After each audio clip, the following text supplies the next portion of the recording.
What's up, everybody? This is Dr. Zeb, and it is so good to see you this morning on this cold, wet, winter morning, whatever you want to call it. It's good to be here, and certainly praying that you have had a phenomenal week all week long. Listen, I could not wait to get here today. This is going to be a fun Sunday, and I'm so excited about it. If you've been a member of Rehab Christian Center, this ain't nothing new to you. We do Ask Me Anything. We've done Ask Me Anything for years. And it's always been a riot at Rehab when we actually have to send the kids out and just answer any questions that come in on note cards. And so I am just excited today to be here and really excited to be a part of this awesome experience. Do me a favor. We've got a lot to do. We've got a lot of ground to cover. So the first thing I need you to do is, regardless of what network you're on, I need you to say good morning. All right. Say good morning. Make sure you say good morning. Make sure you hit the love button. Share the experience with everybody on whatever network you're on. And let everybody know that Rehab Christian Center is on this morning. All right. Would you do that for me? Make sure you share this experience. Now, I've got to go through all the platforms. We've got to hurry up and do this quickly. I think some people on some networks may be having some technical problems. It looks like other people can hear me, so I don't quite know what's going on. I've got a great connection on my end, so I'm really not quite sure what's happening, and I apologize for that if you can't hear anything. But we've got several networks you can tune in on. Let's go through them. Let's start with Facebook. Facebook, good morning to you. It's good to see you virtually. It's a pleasure to see you virtually on Facebook. Do me a favor, Facebook. Make sure you say good morning if you're on our Facebook channel. Hit that share button. I want you to share this experience with 5 people quickly. Tell them to tune in. Share this experience with 5 people quickly. Tell them to tune in if you're on Facebook. Hit that share button or start a watch party. Either one is fine. But would you do that for me and let everybody know on your friends list that you are tuned in this morning to Ask Me Anything? It's going to be powerful. And I cannot wait to share this morning. Forget that. Can't wait for you all to share with me what it is that's on your heart.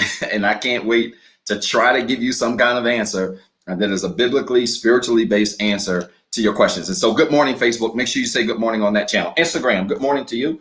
It's good to see you virtually. I am live with you on this morning. Do me a favor, fill it up with hearts. If you're on Instagram, fill it up with hearts. Let me know you're there. And then Instagram, let's get the number moving fast. I want you to hit that @ symbol. I need you to tag 10 people right now on your Instagram channel, on your Instagram page, on your friends list. Tag 10 people. Tell them to tune in this morning. It's going to be a powerful experience. And I'm so excited about the opportunity to share with you, Instagram. Thank you for tuning in. Wonderful turnout last week in our virtual space on Instagram. And I want you to tag 5 people, 10 people this morning and tell them to tune in. I promise you they will not regret it. And to get their questions ready. I'm about to tell you how you can submit questions in just 1 second. So just let's get everybody in the room. Tag 5, 10 people now. Let's get ready to get going. All right, would you do that? YouTube, good morning to you. So good to see you virtually. Thank you for tuning in virtually on YouTube. Thank you so much for subscribing to our channel. If you have not subscribed to our channel, you can do so by going to YouTube. Our channel is at TheREHABCC. It is at TheREHABCC. If you would just go to our channel there and you can subscribe there, and you can also see the feed there, and also type in your comments and questions, comments rather, on YouTube. And so I'm just grateful to have you there. So grateful to be with you this morning. Thank you, YouTube, for those of you that have subscribed. If you have not subscribed, subscribe today, and then go to our YouTube channel and check this out. And I promise you, you'll be blessed in a tremendous way. Finally, Twitter, Periscope, good morning to you. We are losing you, I think, very soon. They're going to be shutting down. If you have not heard, Periscope is going to be shutting down. And I don't know why they are going to be shutting down, but Periscope will no longer be. I think it is sometime in February. I'm not sure. So going to miss you, Periscope, Twitter, but certainly you can go back to our archives and you can see our videos there, or you can just tune in through YouTube, Instagram, or Facebook and join us there. And we certainly hope you will continue to do that. I'm grateful for Periscope, because we have reached so many people in so many different countries through Periscope and through our Twitter network. And so I'm grateful for those of you that are tuned in, and hope you will continue to share with us. All right, come on, y'all. If you have not tagged 5 people, I need you to do it quickly. I got a program to go through. I'm excited about who I'm going through the program with. We've got our young people that are going to walk us through it this morning.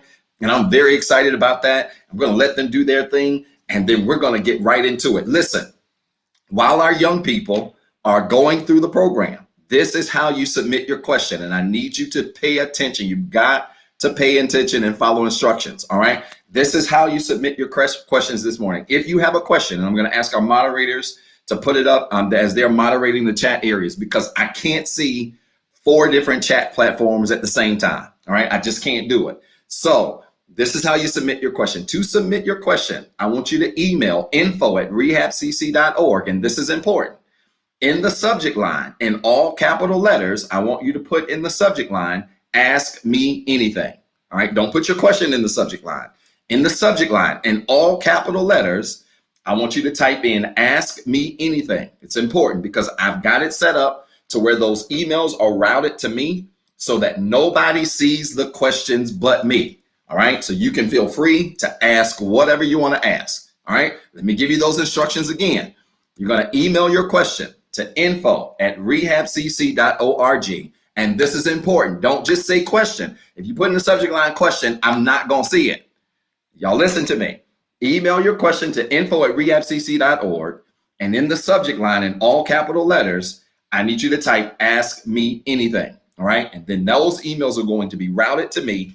And I'm the only person that's going to see those emails. We'll be able to open the emails. We'll be able to get things going this morning. All right. Will you do that? I'm going to keep that up on the screen as we're going through our program. You can go ahead and send in your questions, and we can go from there. All right. I am getting ready to bring Brother Cam onto the screen, and he already has my weakness on the screen with him.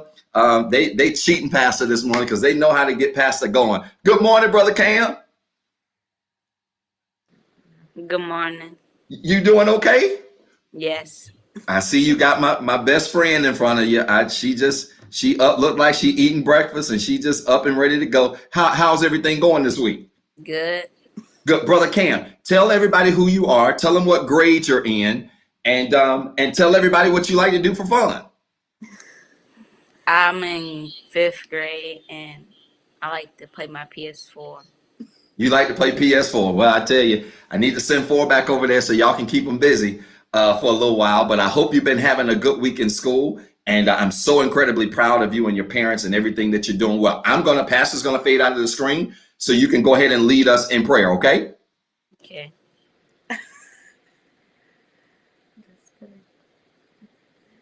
I'm sorry, you're going to lead us in scripture. I'm sorry, you're going to lead us in scripture. Cam was like, I ain't doing prayer. You looked over his mama like, wait a minute, not prayer. I'm going to fade out so you can lead us in scripture, all right?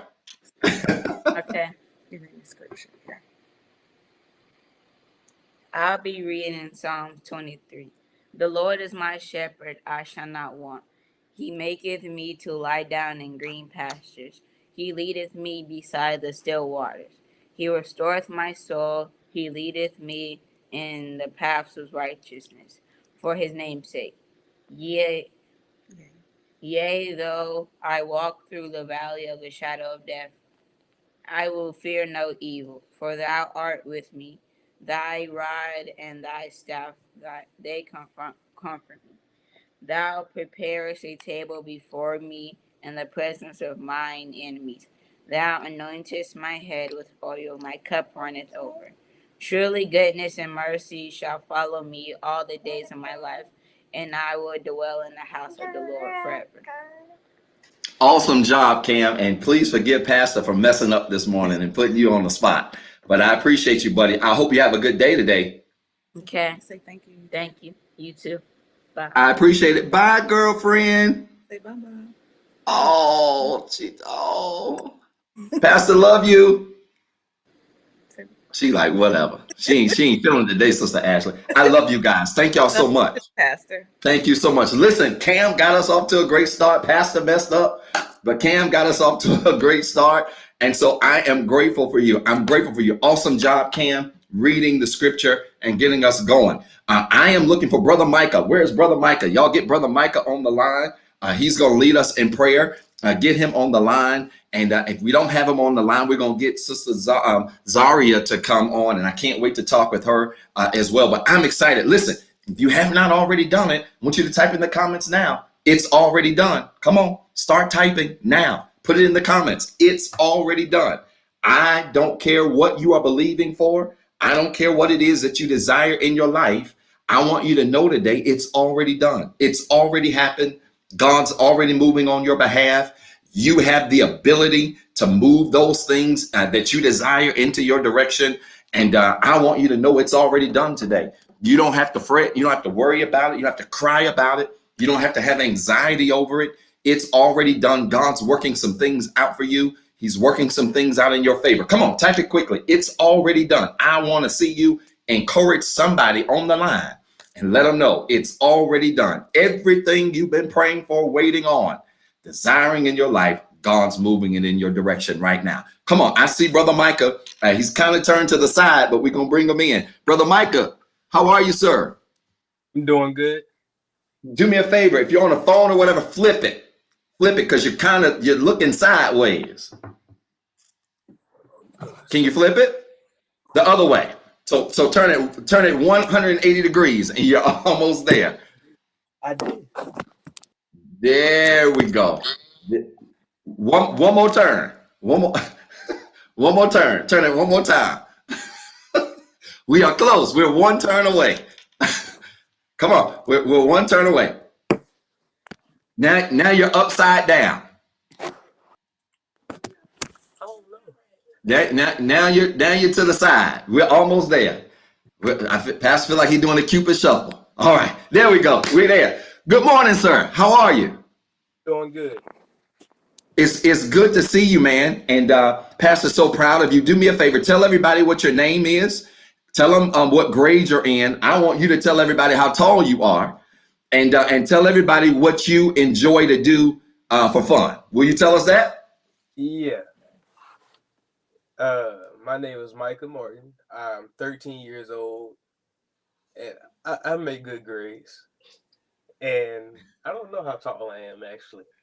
You gotta be every bit of about 5'10". You gotta be every bit of 5'9", 5'10". I know your dad knows. It's 6 foot.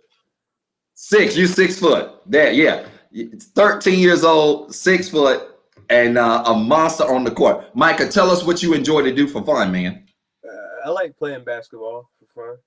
Okay, you enjoy basketball, and brother Micah's a really good basketball player, and really doing incredibly well, not only on the basketball court, but doing incredibly well in school. And we're very proud of brother Micah, and just so grateful to God for him and his parents and everything that he's doing well. Brother Micah, I'm going to get out of the screen so that you can lead us in prayer this morning. All right. Well, God, we ask you that you continue to watch over us every day, God. We hope that you continue to guide us into the right ways, God. And we also ask that you keep watching over us, God. We thank you for giving us the strength to wake up this morning, God, and come on this live, God. And just continue to bless us, God. In Jesus' name we pray. Amen. Outstanding job. Amen. Thank you so much for leading us in prayer. I'm incredibly proud of you. Pastor loves you. And I hope you have a fantastic week this week in school. Thank you. Love you too. Thank you so much. Listen, we're on the move. I need y'all to do me a favor before we bring Sister Zaria on. I need you to email your questions. Again, email your questions now, because when the declaration is over, we're going to get the party started. Email your questions now to info@rehabcc.org. That's info@rehabcc.org. And in the subject line, I want you to put in all capital letters, ask me anything. Now, y'all must be scared because I ain't seen no questions yet. And if y'all don't ask no questions, then Pastor going to talk for 30 minutes and I'm going to let you go. So y'all must be scared. Again, I want you to email your question to info@rehabcc.org. The subject line, ask me anything, all capital letters. I've got it set up so it routes to me. I'm waiting to see your question so that we can go ahead and go through each question. We're going to try our best to answer any question that comes through, every question that comes through. All right. So if you have not submitted your question, I need you to submit your question now. Go ahead and email it to info@rehabcc.org. And in the subject line, I want you to type, ask me anything. And then in the body of the email, type your question. That's all you've got to do. I don't need to see your name. I don't even know who you are. It's going to route to me. I just want to see the question, and Pastor's going to read the question, and we're going to get into it. All right. Send your question now. Now, we're getting ready to bring Sister Zaria on. Come on, where are you? I want to see your face on the screen. We're going to bring Sister Zaria on the screen, and she's going to lead us in declaration. And I'm so incredibly proud of her. Come on, email your questions. If you have not done it, I need you to email your question. I think y'all scared because I ain't seen a single question. I think all y'all scared, but y'all know Pastor not scared to answer none of your questions. None of them. You ain't got it. It ain't but one thing you can't ask. You ready? There's one question you cannot ask today, and that's a question about me. Period. Everything else, you're good to ask. You can ask what you want to ask. Yes, we can see you. We can see you, Sister Janine, Sister Zaria. We can see you. There ain't but one question you cannot ask, and that's a question about me. I'm answering everything else. All right, are y'all ready? Yeah. Let me just go ahead and make that crystal clear. That's the only question you can't ask. Other than that, I'm answering anything you type in the line. Just email your question again to info@rehabcc.org. Yes, passes off limits. info@rehabcc.org. Subject line, ask me anything. And I'm going to answer your question. And that's what we're going to do. Sister Zaria, I'm coming for you right now. Good morning. You are turned sideways. Really? Yes, you are. Now you're upside down. There we go. Perfect. Oh, no. Turn again. Perfect. How are you, my friend? Good. How are you? I'm doing good. Sister Zaria, I want you to do me a favor. And I want you to take your time. I want you to tell everybody your name, your full name, tell them what grade you're in, and tell them a little bit about yourself. Because Pastor really just wants to take a moment and brag on you. And I'll just be honest with you. So go ahead and introduce yourself this morning. Okay. My name is Zaria Black, and I'm a 12th grader. I used to go for high school, and I run track. And what do you do in track? Because you're being modest this morning. Talk to us about your track accomplishments, the things you've won, what's going to be next, your next chapter in life in terms of your college, your GPA. Come on, you're not giving it to us straight this morning. I run sprints and hurdles. One of the best hurdlers in the state of North Carolina and the 4th best in the country. And I'll continue running at the University of Minnesota in the fall. She's going to be at the University of Minnesota. She is one of the top hurdlers and sprinters in the country, and has been that. She's in 12th grade now, but she's been that for several years. She ain't talking about it. She's in the SGA. She has a GPA, I believe, over a 4.0. She's an entrepreneur. She has her own business.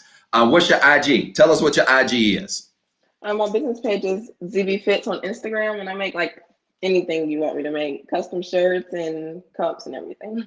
ZB Fits on Instagram. It's at ZB Fits. She actually makes anything you can imagine. She started off, I remember, in fitness apparel, and now she literally makes anything that you can imagine. So she is an entrepreneur, over a 4.0 GPA, full scholarship to the University of Minnesota. Oh, by the way, received, I don't know, 6, 7, 8 different offers from major schools, University of Tennessee, major schools. She is a monster, and in a good way, and we're so proud of her.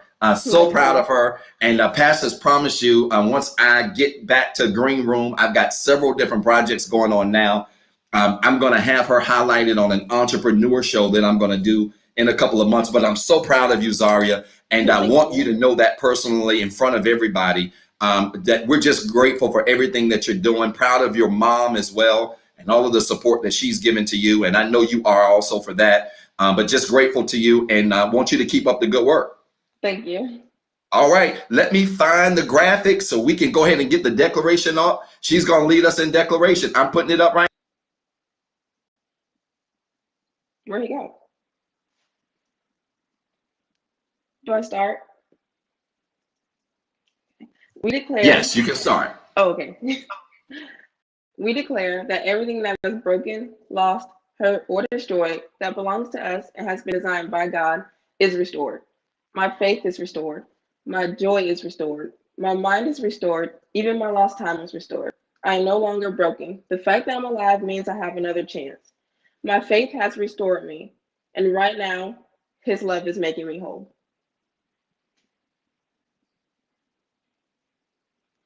We declare that God helped us so we can help somebody else. He loved me when I was unlovable. He changed me when I was a mess. His love lifted me when I was down. I'm not perfect, but I'm free. And anything that came for me can't keep me because I'm free. My circle is next. My family is saved. My friends are blessed. And my plans are and my plans are successful. My God, my goals are ahead of schedule, and anything connected to me is blessed, just like me. Sorry, I gotta read it sideways since I'm sideways, y'all. Well, yeah. We declare that everything that is missing is not lost. In Jesus, I have hope, and this hope makes me confident. It doesn't matter what happens to me or around me, I'm going to win. My relationships are winning, my goals are winning, my family is winning, my neighbor is winning, and this city will win. And my role has the victory. My past is defeated, and my future is brighter today than it was yesterday. We declare that God made us different. I am a royal child, the light of the world, and the hope of my city. I respect the past, but I don't look like what I've been through. I love the church, and my life is balanced. I love coming to church, but I like flights, boats, and vacations. My whole life is blessed. I am the head and not the tail. I am above and not beneath. I am a lender and not a borrower. And every place I go belongs to me. We declare that God has a breakthrough with our name on it. I have some challenges, but I am not defeated. No weapon formed against me can prosper. And I know that all things are working for my good. Things are not breaking down, they're about to break through. There is a breakthrough in my career, there's a breakthrough in my home, there's a breakthrough in my health, and there's a breakthrough in my finances. I am here on purpose, for purpose, and everything that went wrong is getting ready to turn around. I'm so proud of you. I appreciate you. And I want you to know that. And, Zaria, keep doing what you're doing. You are really inspiring a lot of young people, and especially a lot of young Black girls. And I'm incredibly proud of you. Thank you. I love you. You have a good week this week. You too. Thank you so much. Listen, man, I tell you, Pastor's heart is all warmed up. These young people are doing such an awesome job. And I'm so grateful to God to have just the opportunity to be in their lives. Even if in some small way, they are more of an inspiration to me, probably than I'll ever be to them. And I'm grateful to God for them. Now, listen, y'all playing. I don't see but 3 questions. Y'all scared of Pastor. See, some of y'all talk all of this junk. I want to ask this. I wonder why the church don't talk about this. I wonder why the church don't talk about. Let Pastor talk about anything, anywhere, anytime, period. I need you to email your questions right now to info@rehabcc.org and put in the subject line, ask me anything. While you're doing that, tag 5 people now, because in 30 seconds, we're going to get started. I'm getting ready to get into it. I'm going to answer any question you got. I don't care what it is, and we're going to deal with it, and it's going to be powerful. So I need you again to email your question to info@rehabcc.org. That's info@rehabcc.org. Email your question there, and in the subject line, put ask me anything so that we can see your question and so that we can go ahead and get into this. All right. Are y'all ready? All right. All right. Email your question now. I'm getting ready to start. I'm going to just start with the first question, and we're going to try to go through all of them. And so give me a second to get it. And I'm going to read the question and then read it to myself and then read it out loud. All right. Give me 1 second here. Let's see. First question.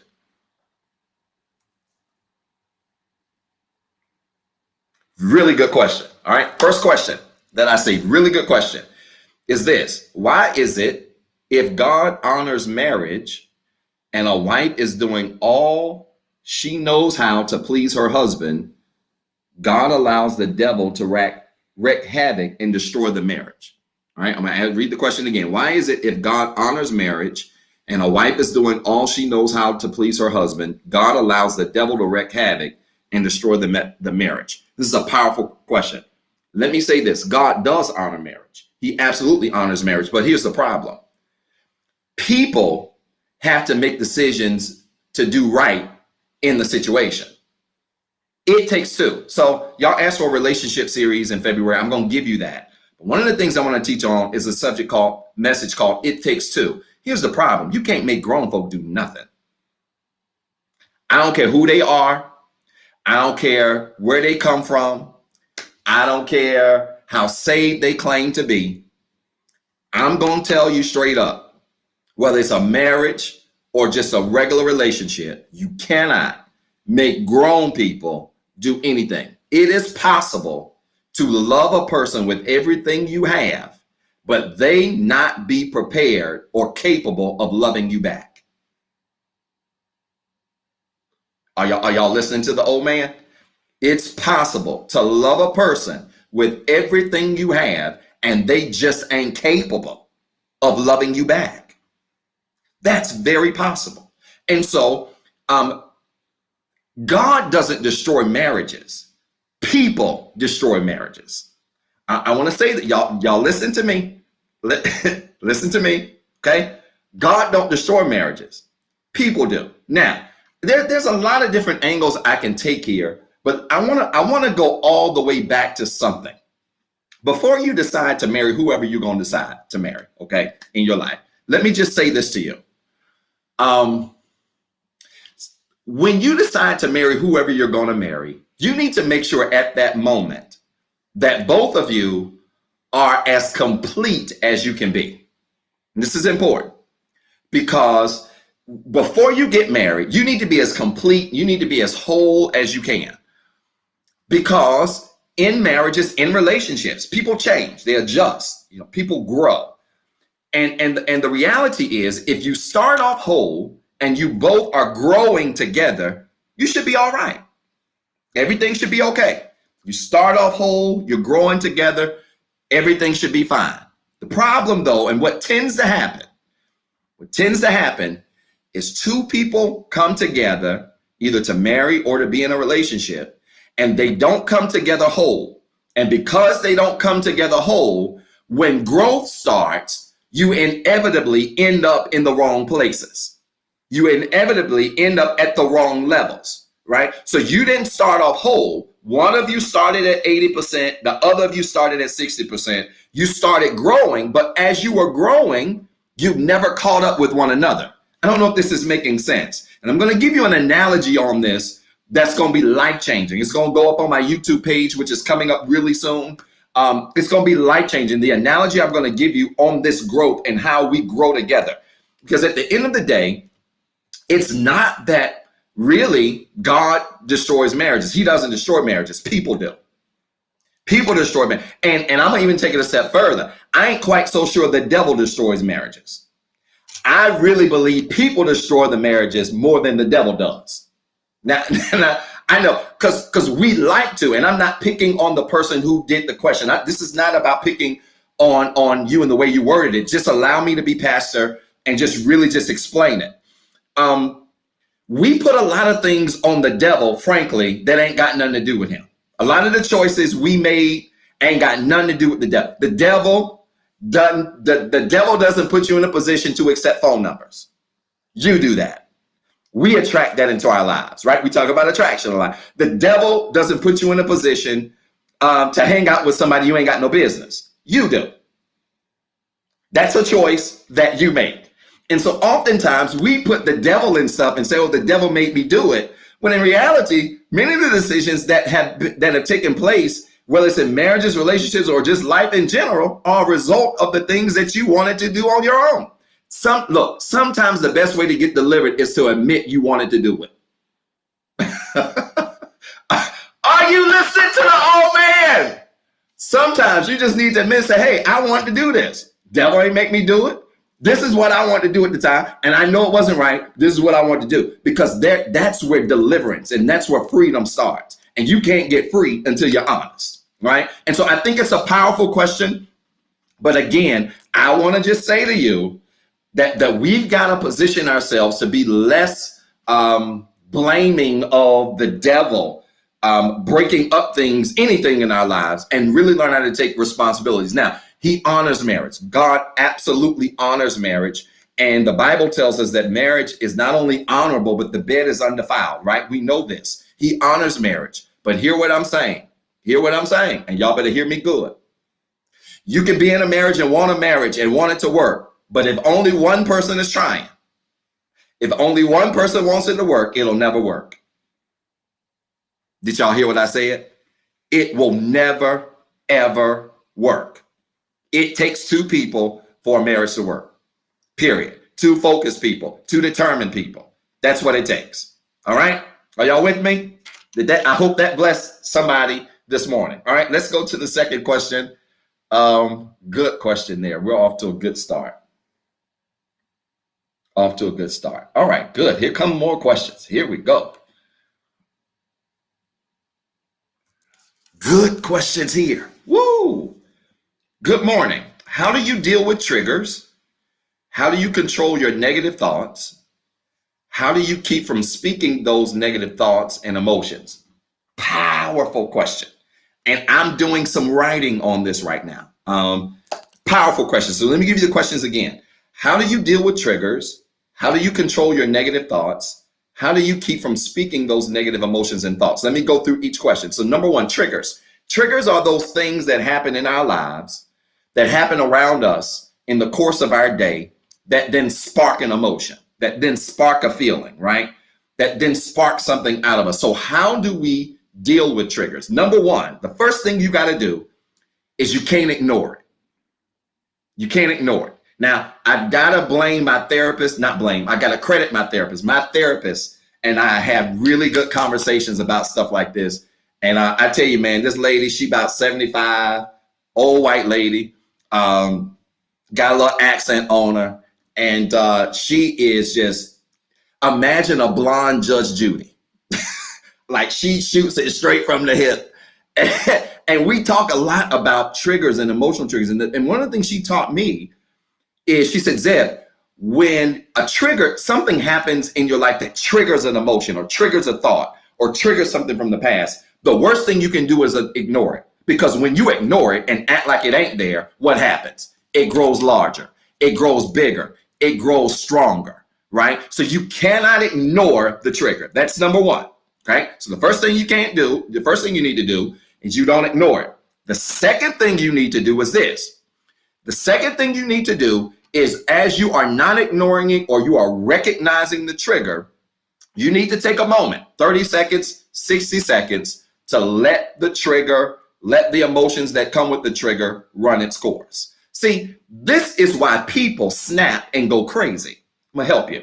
People snap and go crazy because when emotions come at them that they don't like, they try to bottle it up. Oh, I ain't feeling sad. Oh, I'm all right. Ain't nothing really wrong with me. I ain't feeling depressed about this, or I ain't upset about this. So you ignore it. You try to bottle it up. And then those things inside of you keep building and building and building. And then somebody at work says something to you that triggers you again. And then everything that you have bottled up in you comes out of you, and you go off and you cuss everybody out on your job.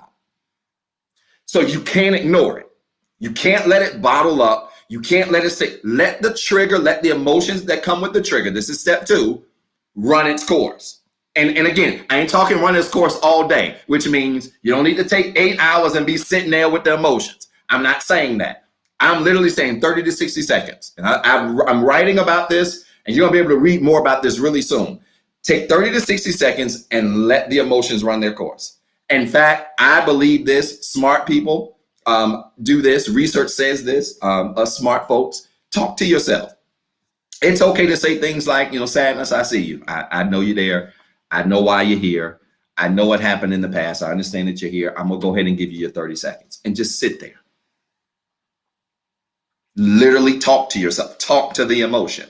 Give it 30, give it 60 seconds. Let it run its course. All right. When it runs its course, here's the third and most important thing you got to do to deal with it, right? And this is really covering, right, controlling your negative thoughts and your negative emotions and thoughts too, because this is really all tied into it, right? Pastor talks to himself every day. Like, I be having full-fledged conversations with myself. It's crazy. Here's the third and most powerful thing you got to do to keep going. You ready? The third thing you want to do is, after you've allowed the emotion to go by, you have to start replacing those negative emotions with positive thoughts. I'm going to give you an example. You have to replace the negative emotions with positive thoughts. So let's say, here's an example. Let's say something has triggered you about a disappointment that you had in the past, and you were just doing your work, and then you got a trigger. You saw something on TV and it triggered a past disappointment, right? And so this feeling of anger came over you based off the disappointment in the past, right? So you recognize it, right? Step one, you recognize it. I see you, you're there. Step two, you allow it to take its course. You give it 30 to 60 seconds. Put your pen down, you sit there, and you allow the 30 to 60 seconds to pass and let this emotion to pass by you, okay? And then after you do this, this is how you replace the thoughts. You say, well, listen, I know that happened in the past, but I'm no longer there now. What disappointed me in my past now makes me laugh. What disappointed me in my past now puts a smile on my face because I'm stronger. All right. What hurt me in the past now doesn't confuse me anymore because I'm in a better place. I'm in a better place mentally. I'm in a better place spiritually. I'm in a better place emotionally. You start going back to those things that affirm you. This is important. We affirm, we combat negative thoughts. I want you to record this, right? Y'all thought y'all weren't gonna have no notes today. Record this. You combat negative thoughts by replacing them with things that affirm you. All right? You combat negative thoughts by replacing them with thoughts that affirm you. I'm beautiful. Maybe you had a struggle with your self-esteem and you saw something that triggered things that made you question your beauty or question your worth. You start replacing those thoughts with things that affirm you. I'm beautiful. I am smart. I am worthy. That's one of my favorites. There ain't a day that passes by where a pastor doesn't look himself in the mirror and say, you know what? I am worthy. You are worthy. Everything about you is worthy. You're a gift, not only to God, but you're a gift to people. You have to replace those thoughts with things that affirm you.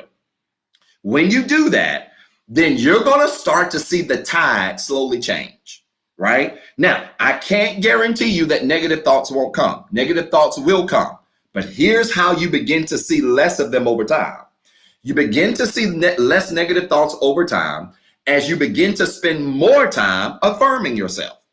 As you begin to spend more time saying positive things to yourself and reminding yourself of just how worthy you are, just how awesome. You have to do this. This is why journaling is important. This is why setting your mind through prayer and meditation every day is very important, because these thoughts will come, these triggers will happen, but you combat negative thoughts by replacing them with things that affirm who you are, right? Affirm everything that you bring to the table. And over time, those things will get better. Now, let's just say, because the third part of that question was, how do you keep from speaking those negative emotions and thoughts? Let's just say you have been speaking them, because momentum is a real thing too. In my book, this book that's coming, I talk about momentum. Momentum is nothing more than bottled up energy that is built up over time. And momentum can be positive or negative. If you've been speaking negative thoughts for, say, the last 4 or 5 weeks, right? And you've been, nobody's ever going to want me, or I'll never have money, or I'll never be with anybody, or I'll never have the career that I dreamed of. I'll never be whatever. It's never, never, never, never. I'll never have this. This won't happen. And you've been speaking this for weeks. You have created negative momentum. So even when you try to stop the negative thoughts, you can pause. You can say, I recognize you. You can let 30, 60 seconds pass. Them thoughts ain't going nowhere. Why? Because you've been doing it for the last 4 weeks. So the only way you stop negative momentum is you have to do it piece at a time. And frankly, sometimes you got to let yourself crash and burn. Now, I know y'all don't like this. Let me just give y'all I'm telling you what I know. If a car, and let me just give you an example. If a car is riding 60 miles an hour and is let's say 50 feet, the car is 50 feet from a brick wall, and the car is going 60 miles an hour, and it's 50 feet from a brick wall, which means it's about 1.5 seconds from hitting the wall. Can that car do anything to avoid the wall? No, it cannot. If a car is going 60 miles an hour and it is 50 feet from a brick wall, there is nothing that car can do to avoid the wall. Period. Nothing. right? That's how negative momentum works. When you are in a place of negative momentum, it is like being in a car that is going 60 miles an hour and you're 50 feet from hitting a wall, and now you want to try to stop it. You can't. You cannot stop it. So what do we do in that situation? We go ahead and hit the brakes. You're going to slide, but at least you're not going to hit the wall at full force. You brace for impact, hit the wall. We're going to survive the crash, and we're going to start again. There are some moments in your life where if you have built up negative momentum over time, that the only way you can get out is to actually crash in it. You need to, so that you can completely start over your emotions. Let me tell you some ways that you can really crash, right? Let me give you some ways you can really crash, right? If you have been in a negative space for a long time and you really need to crash and start over, here's a good way you can do it. Y'all know what's real good? Sleep. A nap. A nap is a good way to reset your momentum. Now, you know what's so crazy?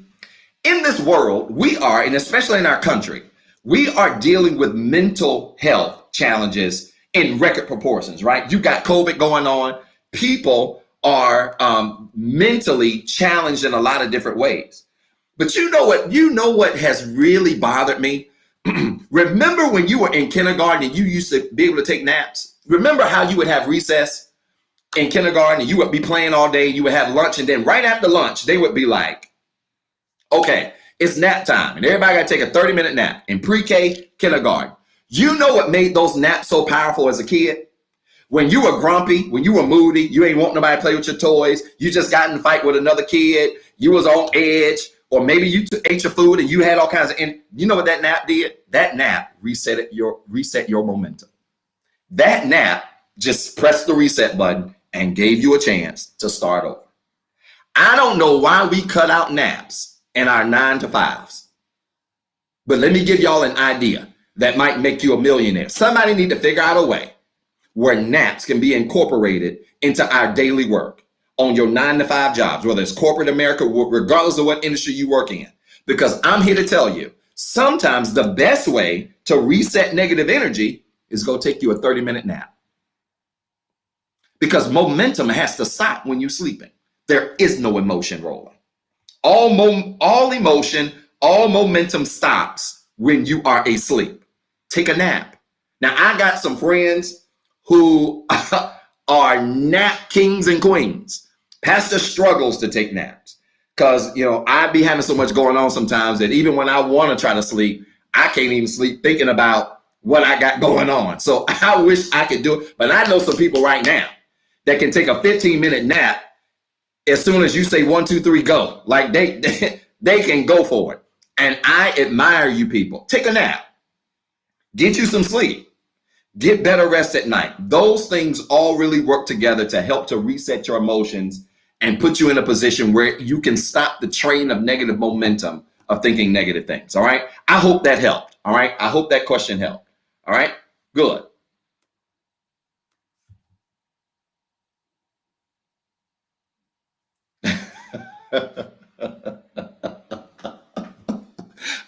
Next question. I cannot. This girl is so insane. Something is seriously wrong with this girl. God. All right, next question. Y'all send your questions if you haven't already. I got to try to hurry. I don't know if we're going to make it.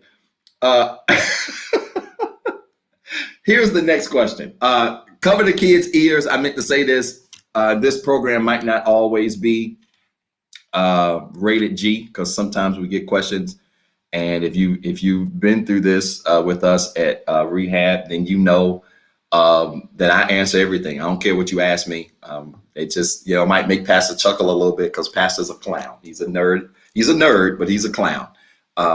So the kids are around. Just put your hands over their ears, all right? And if the words are too whatever, I'll try to replace them with words to keep it as PG as I can. Here's the question. When Jesus comes back and a believer is having unmarried relations, when he explodes through the clouds, is that believer going to hell? asking for my cousins because my big mama used to say this all the time to the grands, and it used to scare me. In other words, if a believer is having unmarried sex with someone and God comes back in the cloud, is that person going to hell? And here's the question. Here's the answer. You ready? I don't know. Now, I know you saved folk don't like that. I know you sanctified folk don't like that. I know you deep folk don't like that. But I don't know. Let me tell you about Pastor. Y'all ready?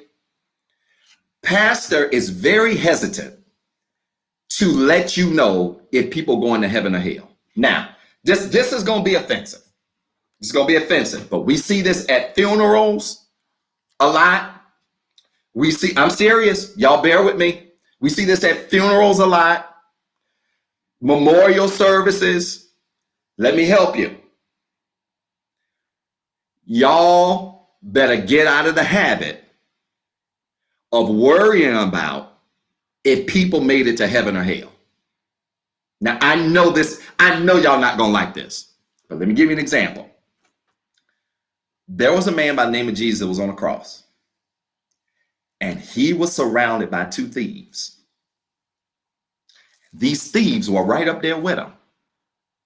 And right before Jesus gave up the ghost to go be with his Father, the thief looked at him and said, listen, I've been a thief all my life. I ain't been doing right. I'm paraphrasing. I ain't been doing right. I ain't always been saying right. I've been stealing. I've been robbing. I've been doing all of this stuff. But do me one favor, Jesus. I want you to remember me in paradise. And Jesus looked at the thief who was on the cross with his raggedy thievery self and said, I'm going to remember you in paradise. Could it be that the thief made it? So I'm going to say to you, I don't care if you busting. I don't care where you get found when God comes. Here's the bigger question.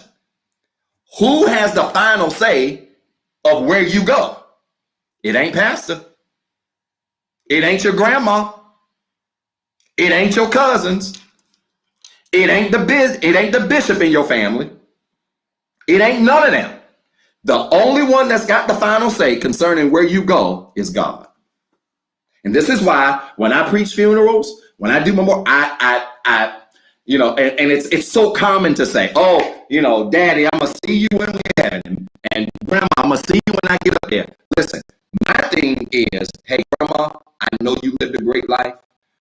And it is my prayer that God honors all of the great things that you've done and all of the ways you've lived. And my hope is that I can see you again. Now, y'all don't like this because we so busy trying to put people in heaven or hell when we're not realizing that there's a whole lot of people that ain't going to be busting when he come through the sky, but you mean too. And here's my take. If you want my 2 cents, you might not be busting when Jesus come back, but if your attitude bad, you can bust hell wide open. Oh, y'all, come on, Zion. Talk back to the old blind man. Yeah, you won't busting when Jesus came, but can't nobody hardly say 2 words to you without you getting offended. Hell can belong to you too. Oh, y'all mad? I know it. Oh, you mad now?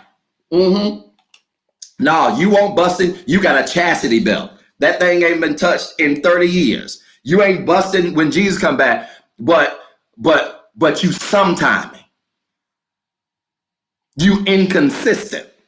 You can bust hell wide open too. Y'all don't like this kind of teaching, do you? See, you ain't never heard this kind of teaching from no preacher because preachers are quick to put you in heaven or hell. When the reality is, as a preacher, I got just as many problems as you got. Come on, Zion. Talk back to the old blind man. Come on. No, I ain't changing the question yet. Don't tell me to switch. I'm on a roll. So stop trying to put people in heaven and hell. And when your loved ones pass, say, listen, I pray they lived a life that God was accepted that was acceptable to God? Because I found this out, and I really believe this. I'm gonna say this, and then I'm gonna move on because I know y'all don't like this here. Again, because some of y'all thought you had you had an ability to put people in heaven or hell. You thought that you could do it. You thought your bishop could do it. He can't. I've discovered that folk we thought was living a whole holy life, when they die and you go through the wheel and you pull the couch back off the wall, you see all kinds of roaches. You don't know how folk living. Y'all don't like this. You don't know how folk living.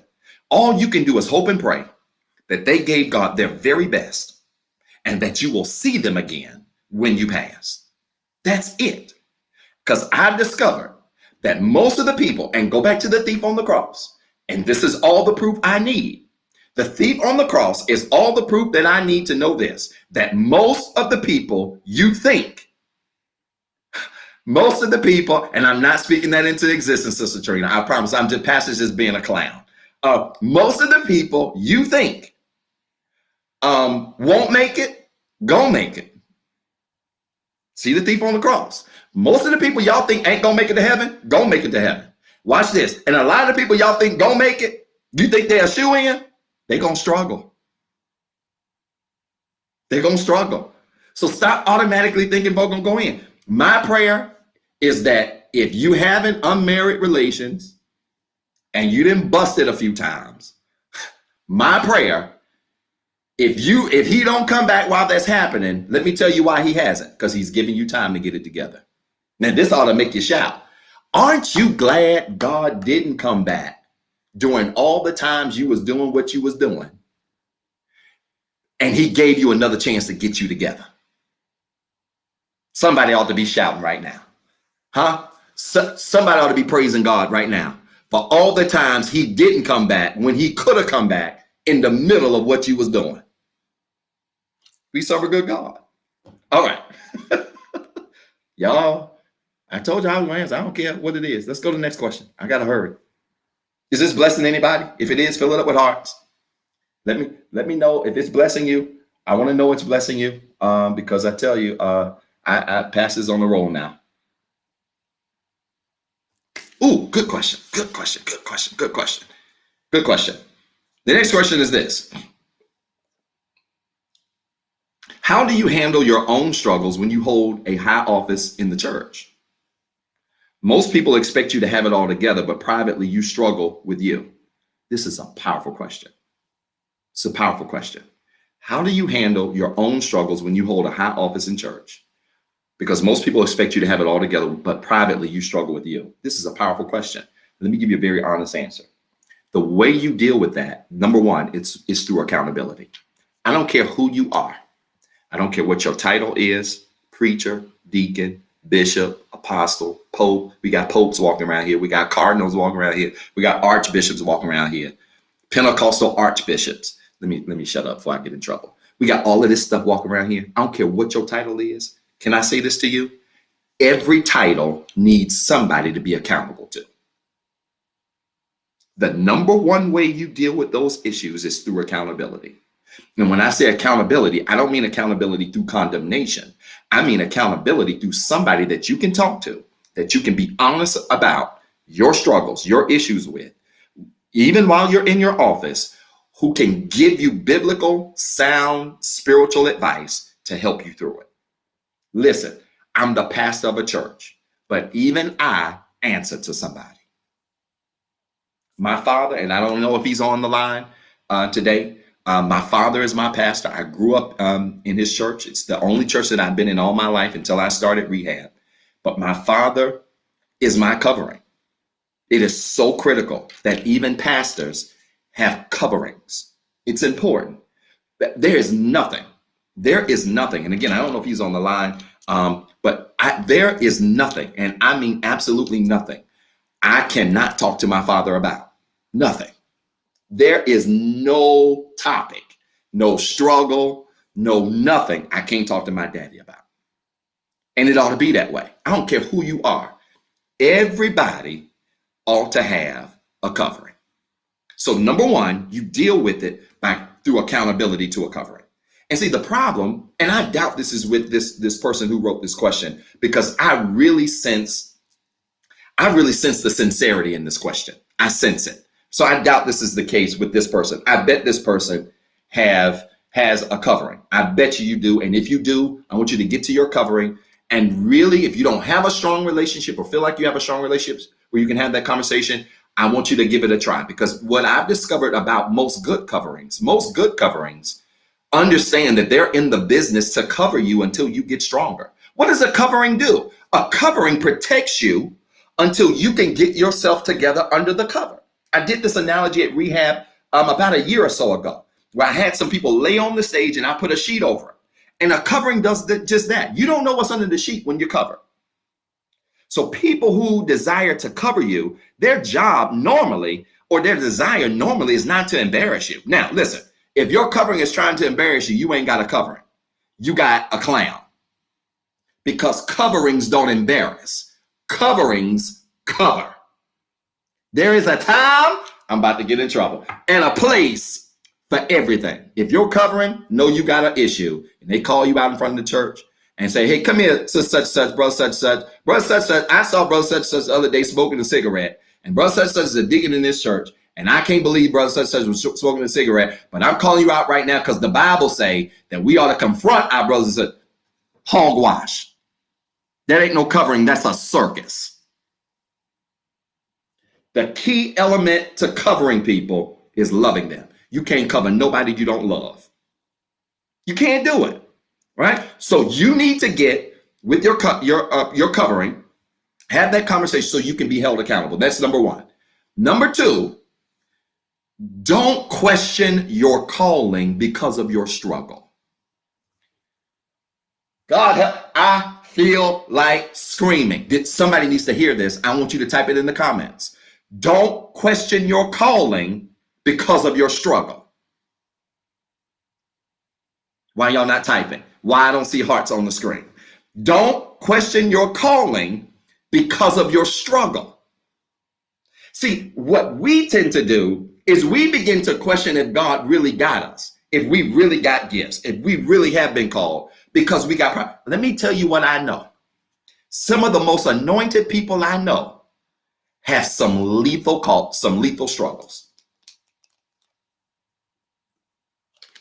Y'all not listening to me. Some of the most anointed people I know have lethal struggles. I'm talking struggles that will make you blush. This is why can Pastor keep it 100? Y'all not typing. Don't question your calling because of your struggle, because they're not the same. You are not your struggle. Your calling is not your struggle. Let Pastor keep it 100. You know why Pastor don't talk to a lot of people? You know why Pastor keeps his distance? And Pastor's circle is this small, and people be trying to get in the circle, and people don't even realize and understand you don't even want to be in this circle, because you might see something you might not be capable of seeing and see me the same way. Come on, Zion, talk back to the old blind man. Did you hear what I said?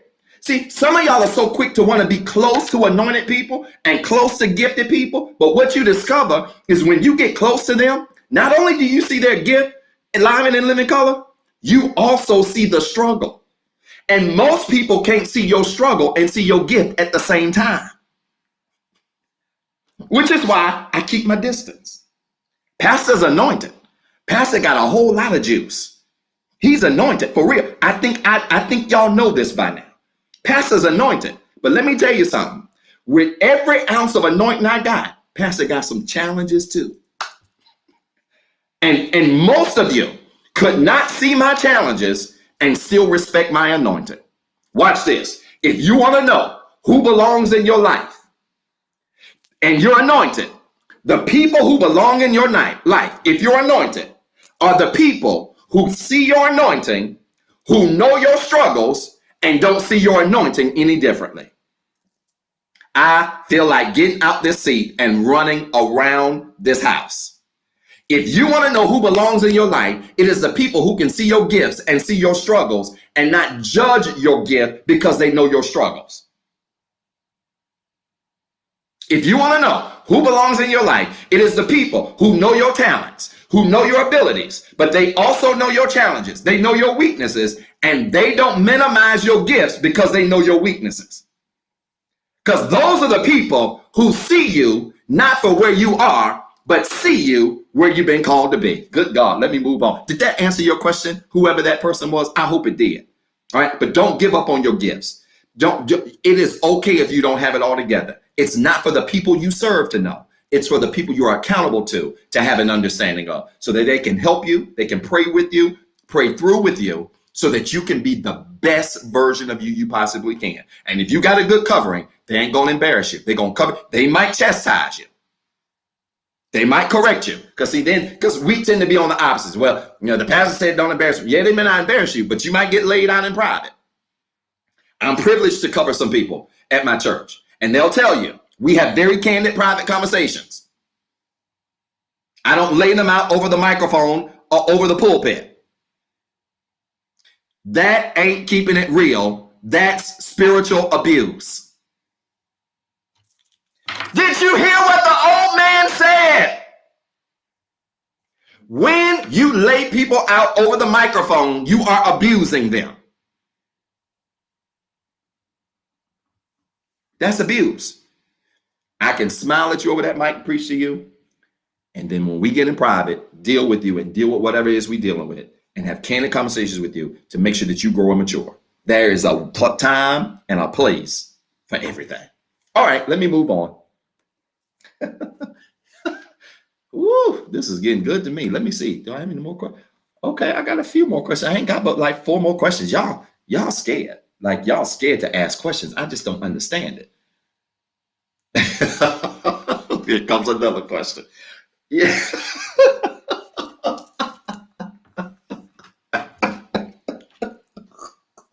Oh, y'all forget. Pastor gets so tickled. All right. Here's the question. Y'all ready? This girl I'm going to strangle this girl. Here's the question. If Jesus turned water into wine, wine clearly causing a buzz, why can't I eat homemade edibles? Make it make sense. If Jesus turned water to wine, and wine clearly gives you a buzz, why can't I eat homemade edibles? Make it make sense. Now, I love this question because it's so honest. And I love honesty. I love honest questions. I could do this all day. So let's look at the miracle of Jesus turning water into wine. Jesus turned water into wine. I love you too, Dad. I just saw that my dad is watching. I love you too, Dad. And thank you and Mom for everything you do to cover me. I know. I know. So check it. We know that Jesus turned water into wine. We understand that, right? And in the conversation about this question, I don't want to go down the wine route. I want to deal with the bigger thought. And the bigger thought was that he created a miracle to keep the celebration going. Now, the larger issue when it comes to things like edibles and smoking and drinking and all of those things, this is the thing that we've got to remember, right? And I want to give you a text here. Let's 1 Corinthians chapter 6. 1 Corinthians chapter 6, verse 19 is the text that I want you to remember. And make it make sense is prophetic, by the way. I'll be explaining more about that in about 30 to 40 days. You'll see. She don't even realize that when the first time, because I know who asked this question, I'm not going to call this person out, but she don't even realize that the first time she said to me, make it make sense, she just prophetically confirmed something that's coming, and y'all are going to love it. All right. But anyway, 1 Corinthians chapter 6, verse 19 is what I want to give you, because it says that our bodies are the temple of God. Here we go. Our bodies are the temple of God, which means everything you put in your body. Okay, let's go back. Where does Jesus live? Where does he reside? He lives inside of us. Is that fair? Does everybody agree with that? Jesus lives inside of us. That's where he lives. Thus, our body then becomes the temple of God. If our body is the temple of God, then everything we put in our bodies, we're putting in our temple. Some of y'all not gonna like this. Yeah. Everything you put in your body, you are putting in your temple. Inside of you. Yes. Which is why it's important what you drink. It's important what you smoke. It's important who you have sex with. That's in your body, ain't it? Oh, y'all quiet. Y'all quiet now. Because even through sexual relations, who you sleep with, when there is an exchange of body fluids, there is an exchange of spirits. Which is why some of y'all be acting crazy after you sleep with folk. Because they have come inside of you.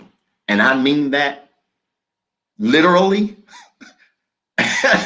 And I mean that spiritually. Are y'all listening to me? And so pastors in no position to judge you. I know they got medical marijuana now, and there is medical marijuana that has, through research, been designed, through research that has been proven to help cure some things. Through research has been proven to help improve some things. So, I'm not going to fight the science on that. I believe that. I believe that. But hear what I'm saying. Everything you put in your body, you put in your temple. Right? There's another verse that we all need to remember, and this is important, that everything that you do ought to be done in moderation, period. Because too much of anything becomes a bad thing. I don't care. There ain't nothing, listen, too much of anything, and the love of it becomes a bad thing. Too much of anything, and the love of that thing makes that thing a bad thing. That's anything. That's sex, that's alcohol, that's whatever. Too much of a good thing, eventually, that's even money. If you fall in love with money, money is not the root of all evil. It's great to have a whole lot of money. But money ain't the root of all evil. It's the love of it. Because when you get a whole lot of it, and then you fall in love with what you got, then all of a sudden, you're going to find yourself off course.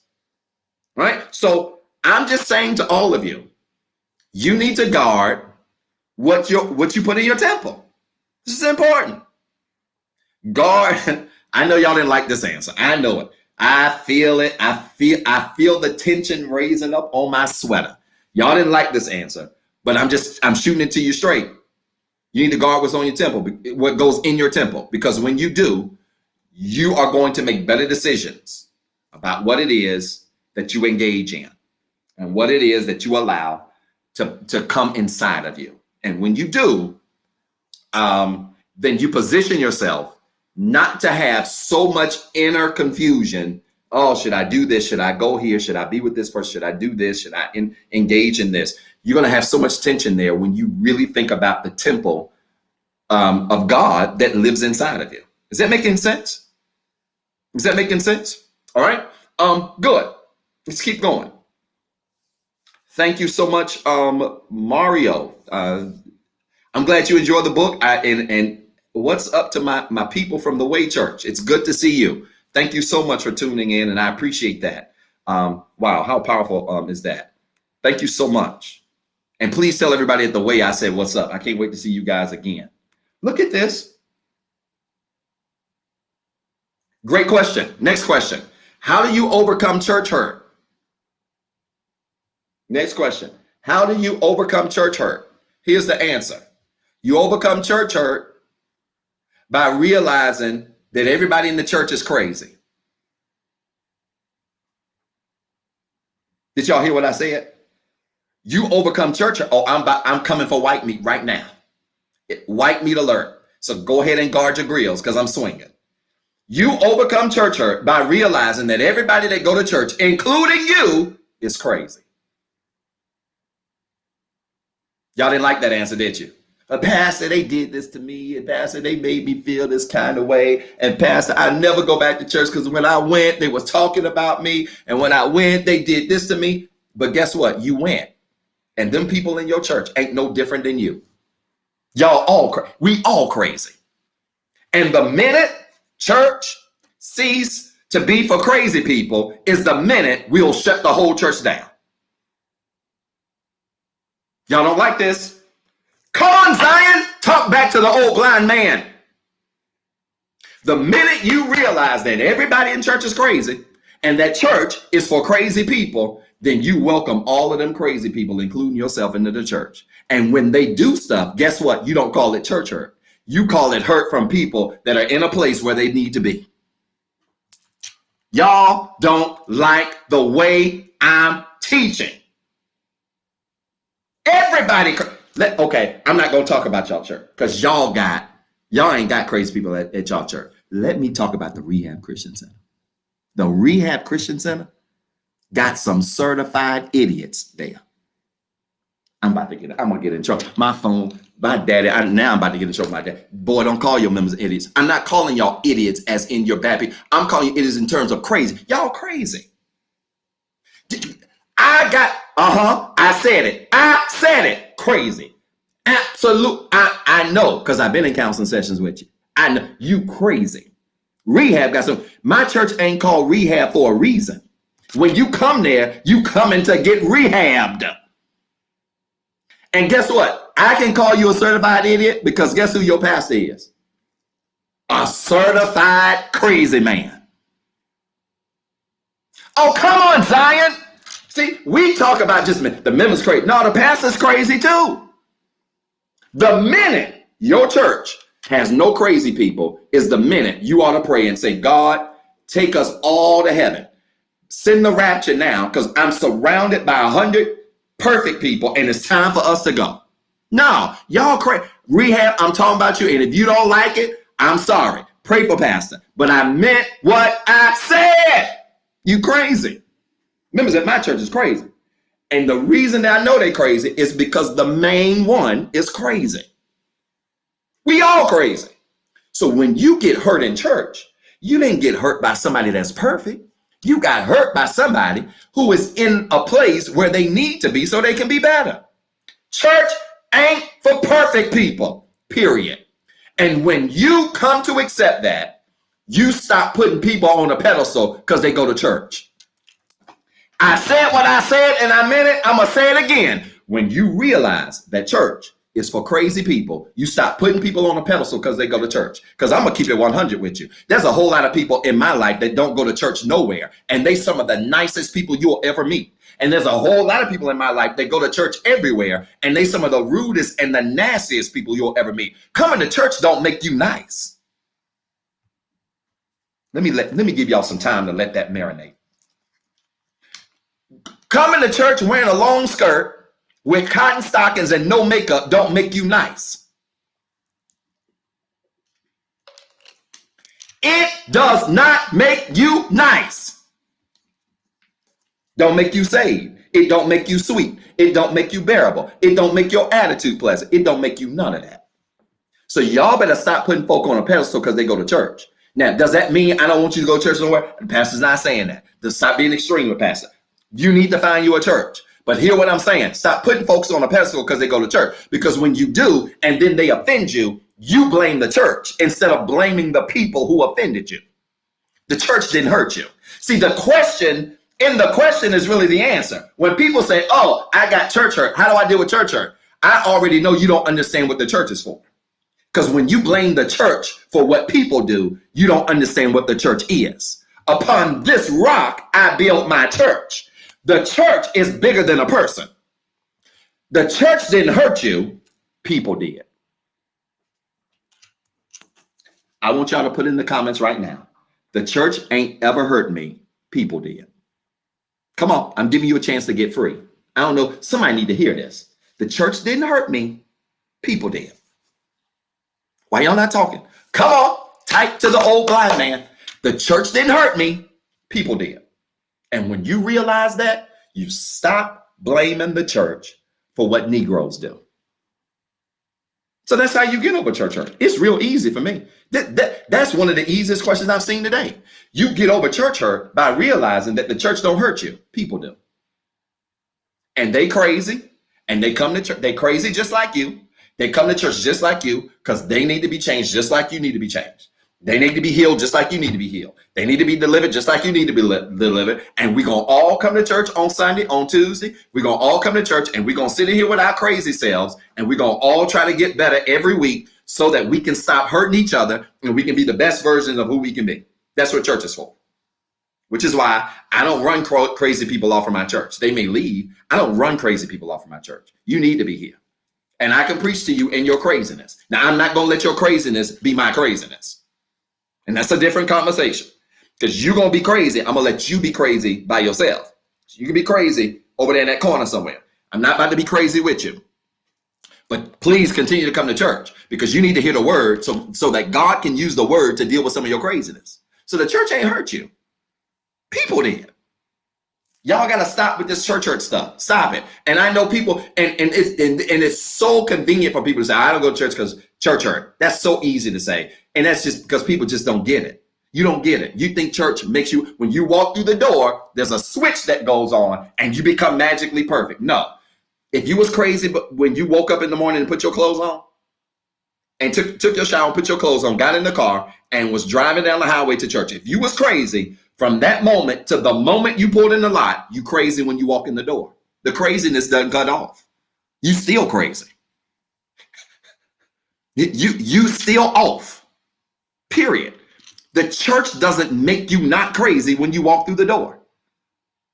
The church is designed to deal with your craziness and to help you get delivered through your craziness. That's it. So when somebody offends you, it's because they're not where they need to be yet. And it's okay. It's okay. Just do me a favor, y'all. Stop taking that out on the church. The church didn't do it. People did. Y'all with me? All right. I got a few more questions here. I got 3 more questions, y'all. It's 10:29. So we're going to be a little over. All right. We're going to be a little over.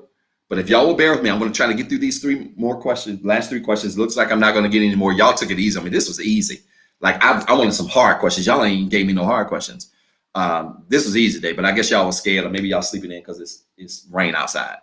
But I want y'all to remember what I said about this church hurt. Some of y'all left good churches because people offended you. And it ain't the church, y'all. It's the people. Some of y'all need to go back to the place where you were offended that was feeding you and go keep getting fed. Church ain't do nothing to y'all. People did. All right, let me move on. Here we go. Ooh.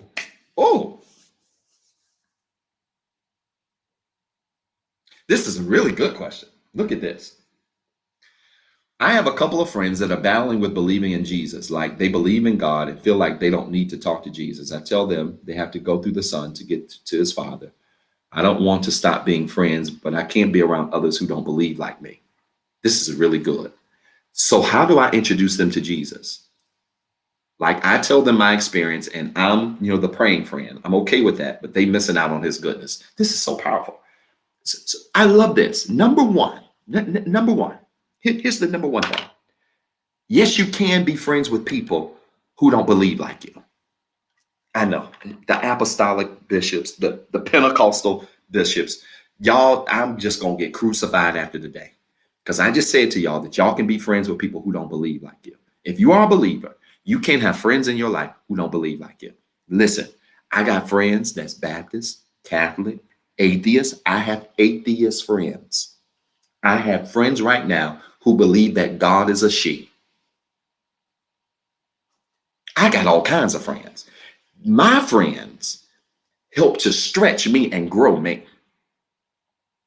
Pastor, I had a mentee ask me about 2 weeks ago, Pastor, what are you reading? And where do you get all of this insight stuff from? Well, number one, I read a lot. I believe in the power of reading. What you don't know can be found in a book. And a lot of people don't know stuff because they ain't looking in books.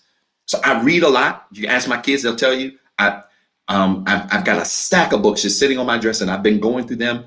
That's all I do. I read a lot, but I'm also connected to people who don't think like I do. Because when you connect with people who don't think like you, it will stretch what you believe.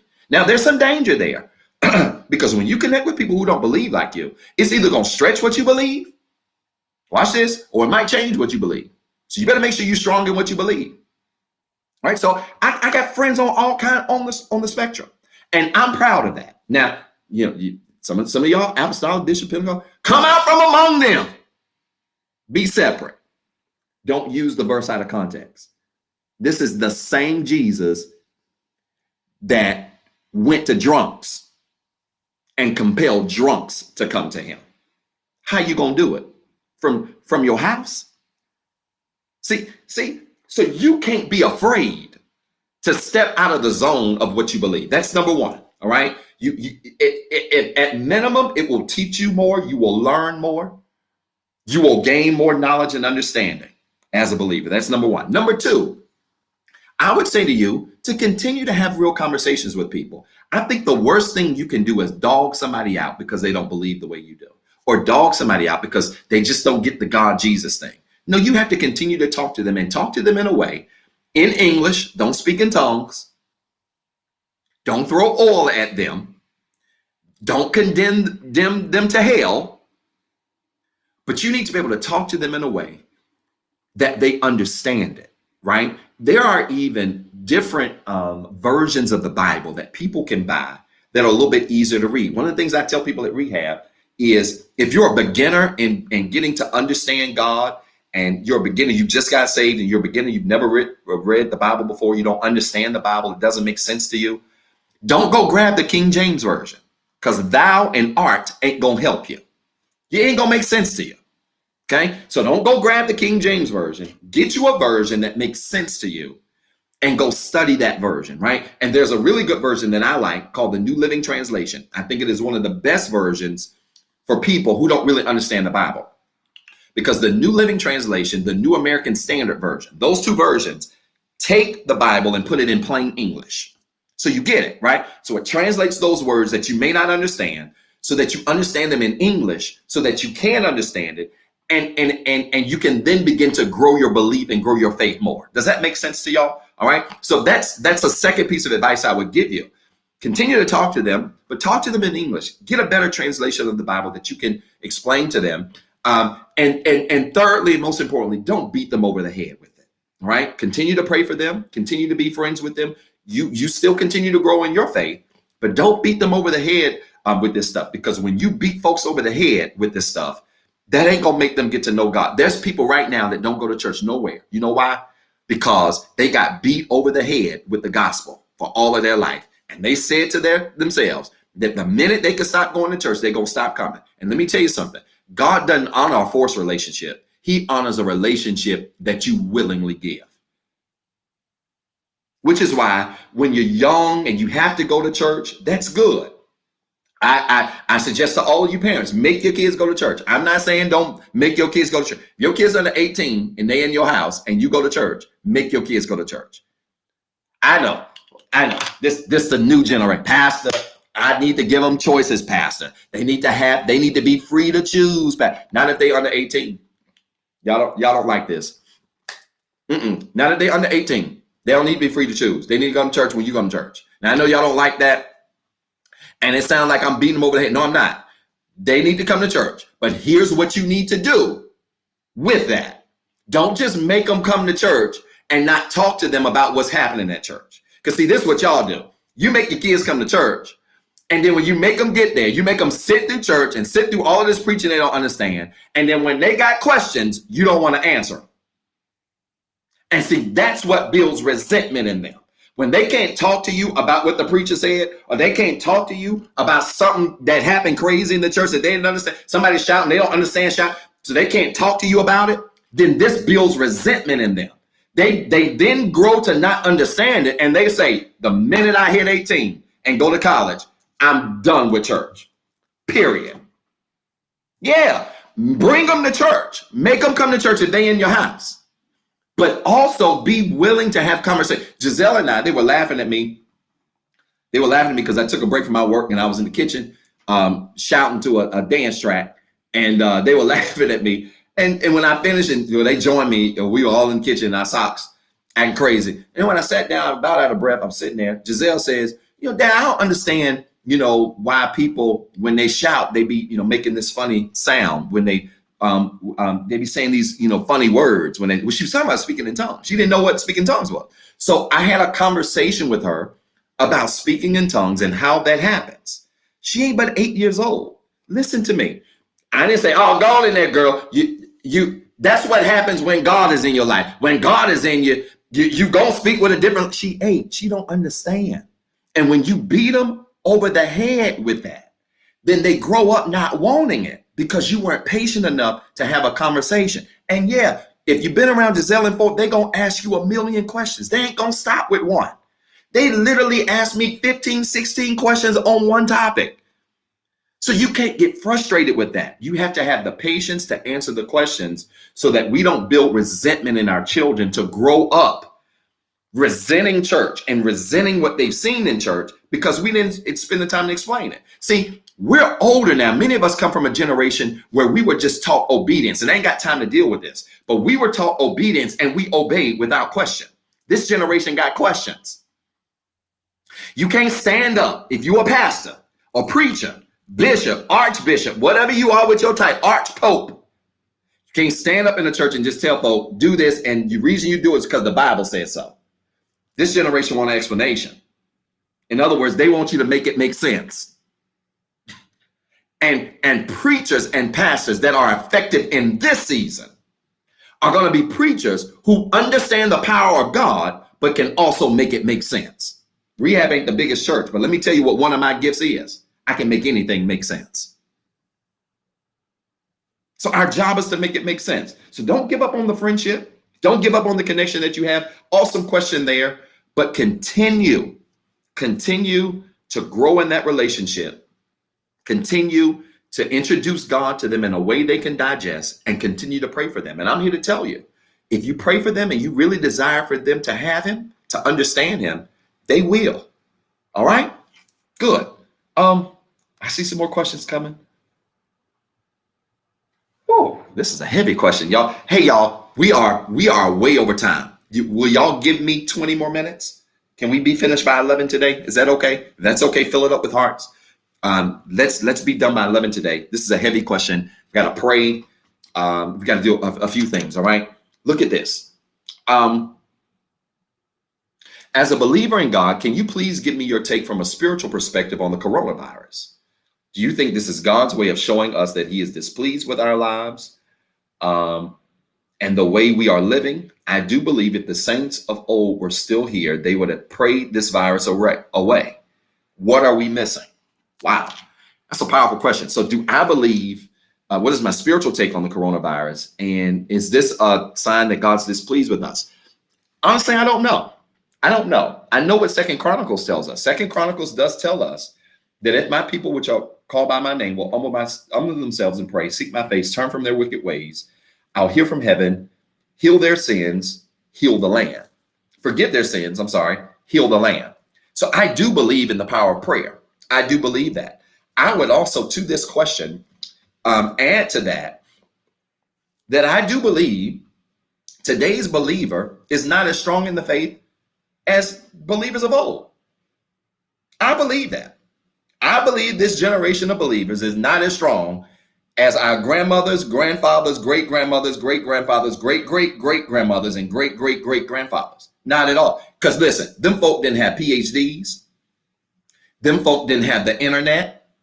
And most of them barely had beyond a 5th or a 6th grade education. But watch this. If you had a cold, they could pray it away.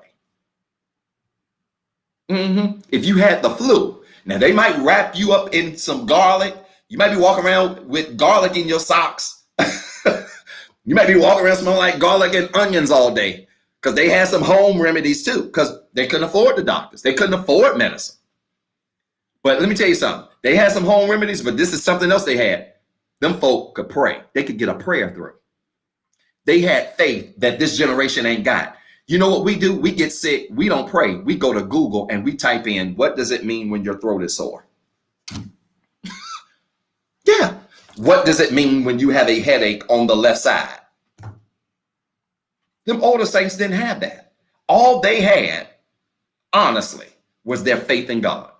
And so that's why if you go talk, I challenge some of you today, Go talk to your grandmothers, your grandfathers. If you're still blessed to have them around, God knows I miss all of mine. If you're still blessed to have them around, I remember when they were around. I would talk to Grandma Minnie a lot when she was alive. I would talk to Grandma Maddie when she was alive.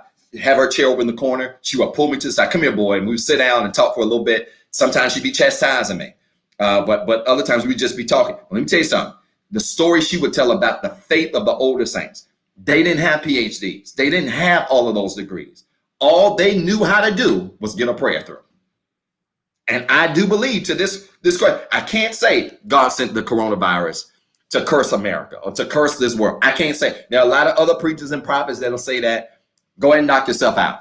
God hasn't given me that, and I'm not about to try to be sexy and give you a sexy answer, give y'all a sexy answer to appease y'all in that regard. I don't know if he did, but I do know this, that the faith of this generation is not like what it was in years past. It's not.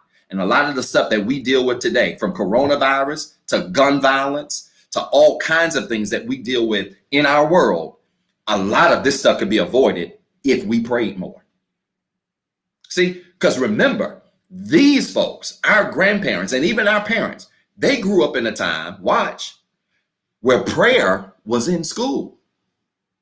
Yeah. See, they grew up in a time where the principals could also paddle you.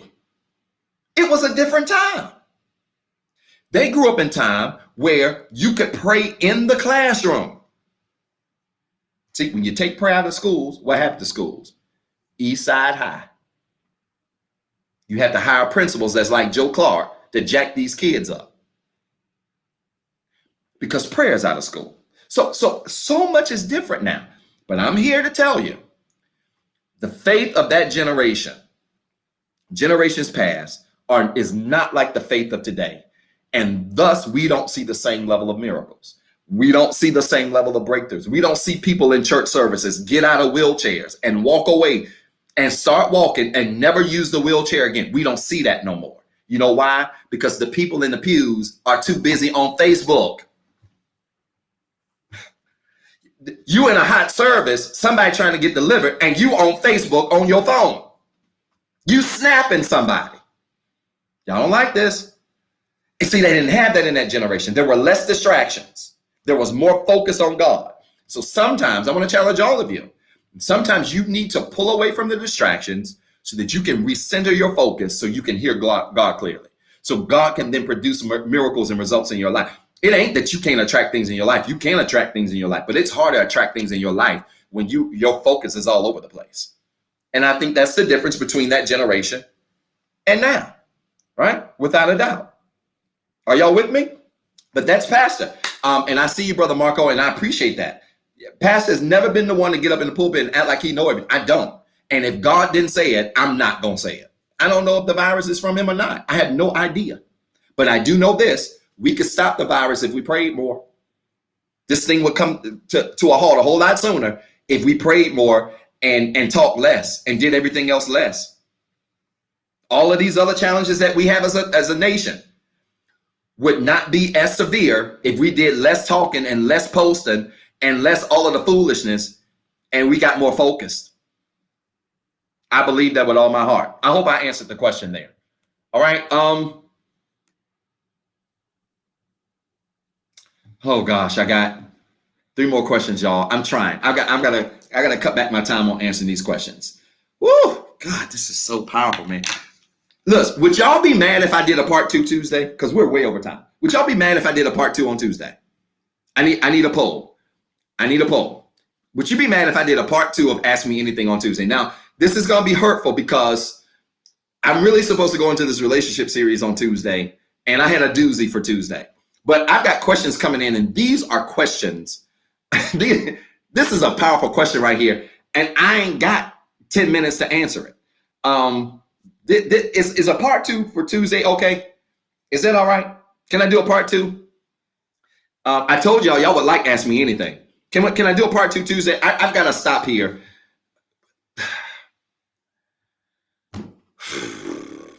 This is just such a powerful question, man. And I think this is a young man that's asked this question.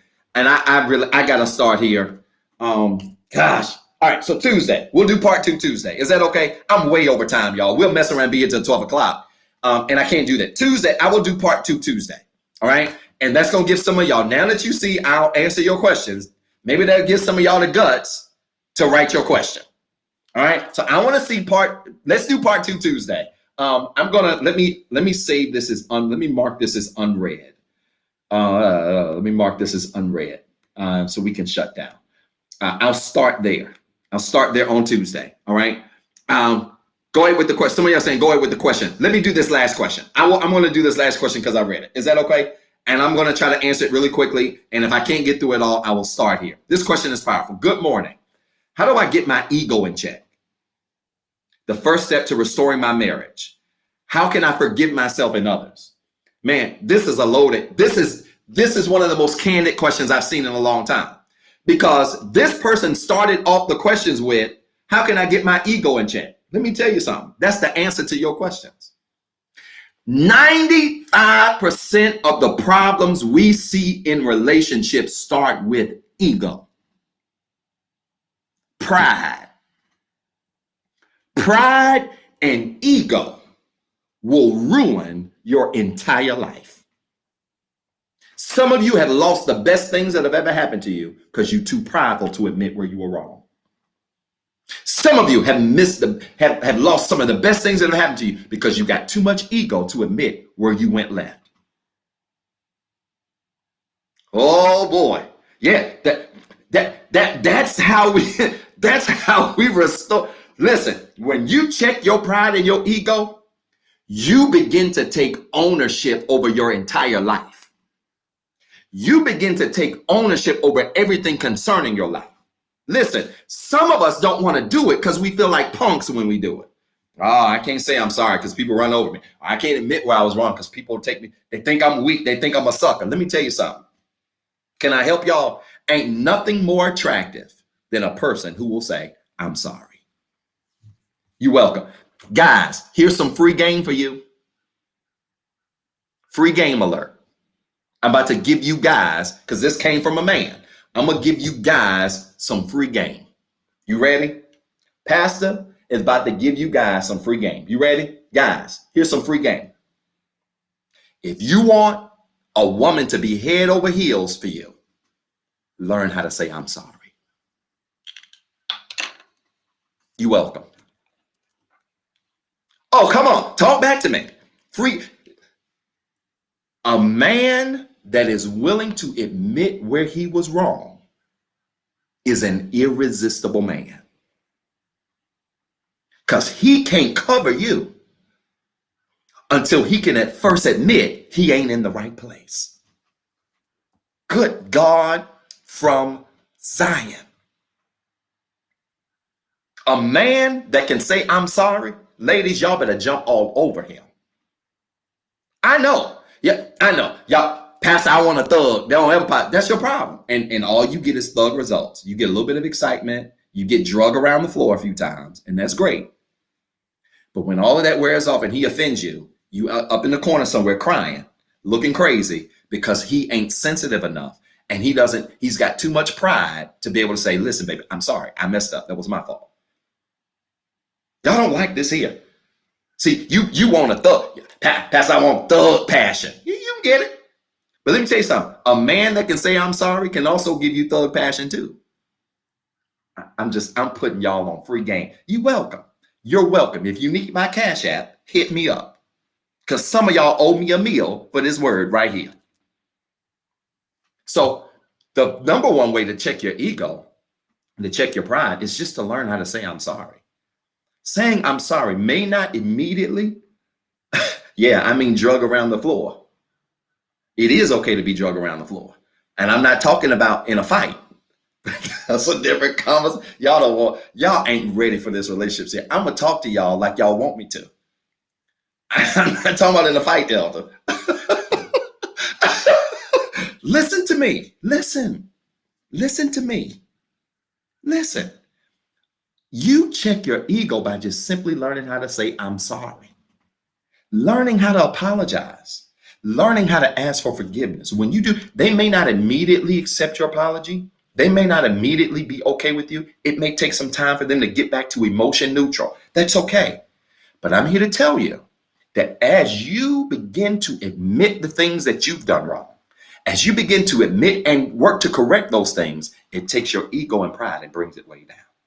Right? So to me, I think that's the first step to restoring a marriage, because it sounds like in this question, and I'm not trying, I can prophetically, because I'm hearing God through this question here. I'm sensing here that maybe this young man is the one that messed up in the marriage. And that's okay. The first step to restoring it is to seriously admit what you did wrong, to apologize for it, and then give that your wife, your spouse, your ex-wife, whatever, give them time to return back to their emotionally normal selves. It's okay. Apologize, mean it from the bottom of your heart. And then as you release that and release her, you go and work on being the best version of you as you can be, which means you don't go back and repeat the same things. You don't go back and make the same mistakes. You are really sorry for what you did, and you make a real effort not to do those same things again.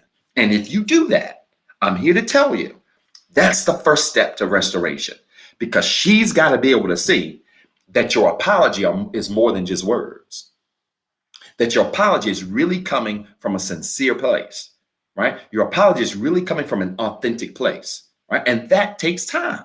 It takes time, and that's okay.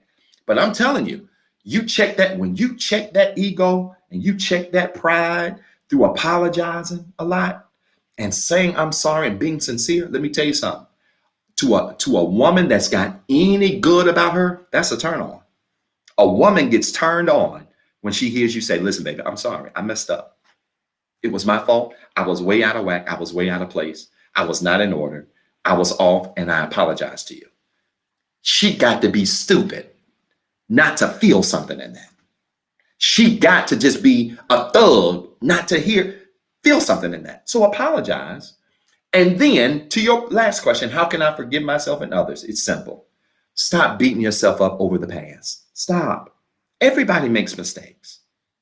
Everybody. Listen, if all of us could go back in the past and redo some things, I'm sure we all would do it. Let me talk about Pastor personally. There's some things that if I could go back and redo, I would do completely differently. We all make mistakes. It's okay. So you forgive yourself. The first step to forgiving yourself is to stop beating yourself up. You've asked for forgiveness. You've made it right with God. How do we make it right with God? We just simply say to God, listen, God, I'm sorry. He knows anyway. God, I'm sorry. I didn't mean for it to happen like this. I didn't mean for it to go down. Or maybe you did. I didn't mean for it to go down like this. And I've got to do better, God, and I know you can help me. And then at that point, stop replaying it in your mind, man. It's over. Don't let people hold it over your head. Don't let people keep reminding you of it. Don't let people keep bringing it up in conversation. It's over. Get forgiveness from people. Get forgiveness from God. Move on.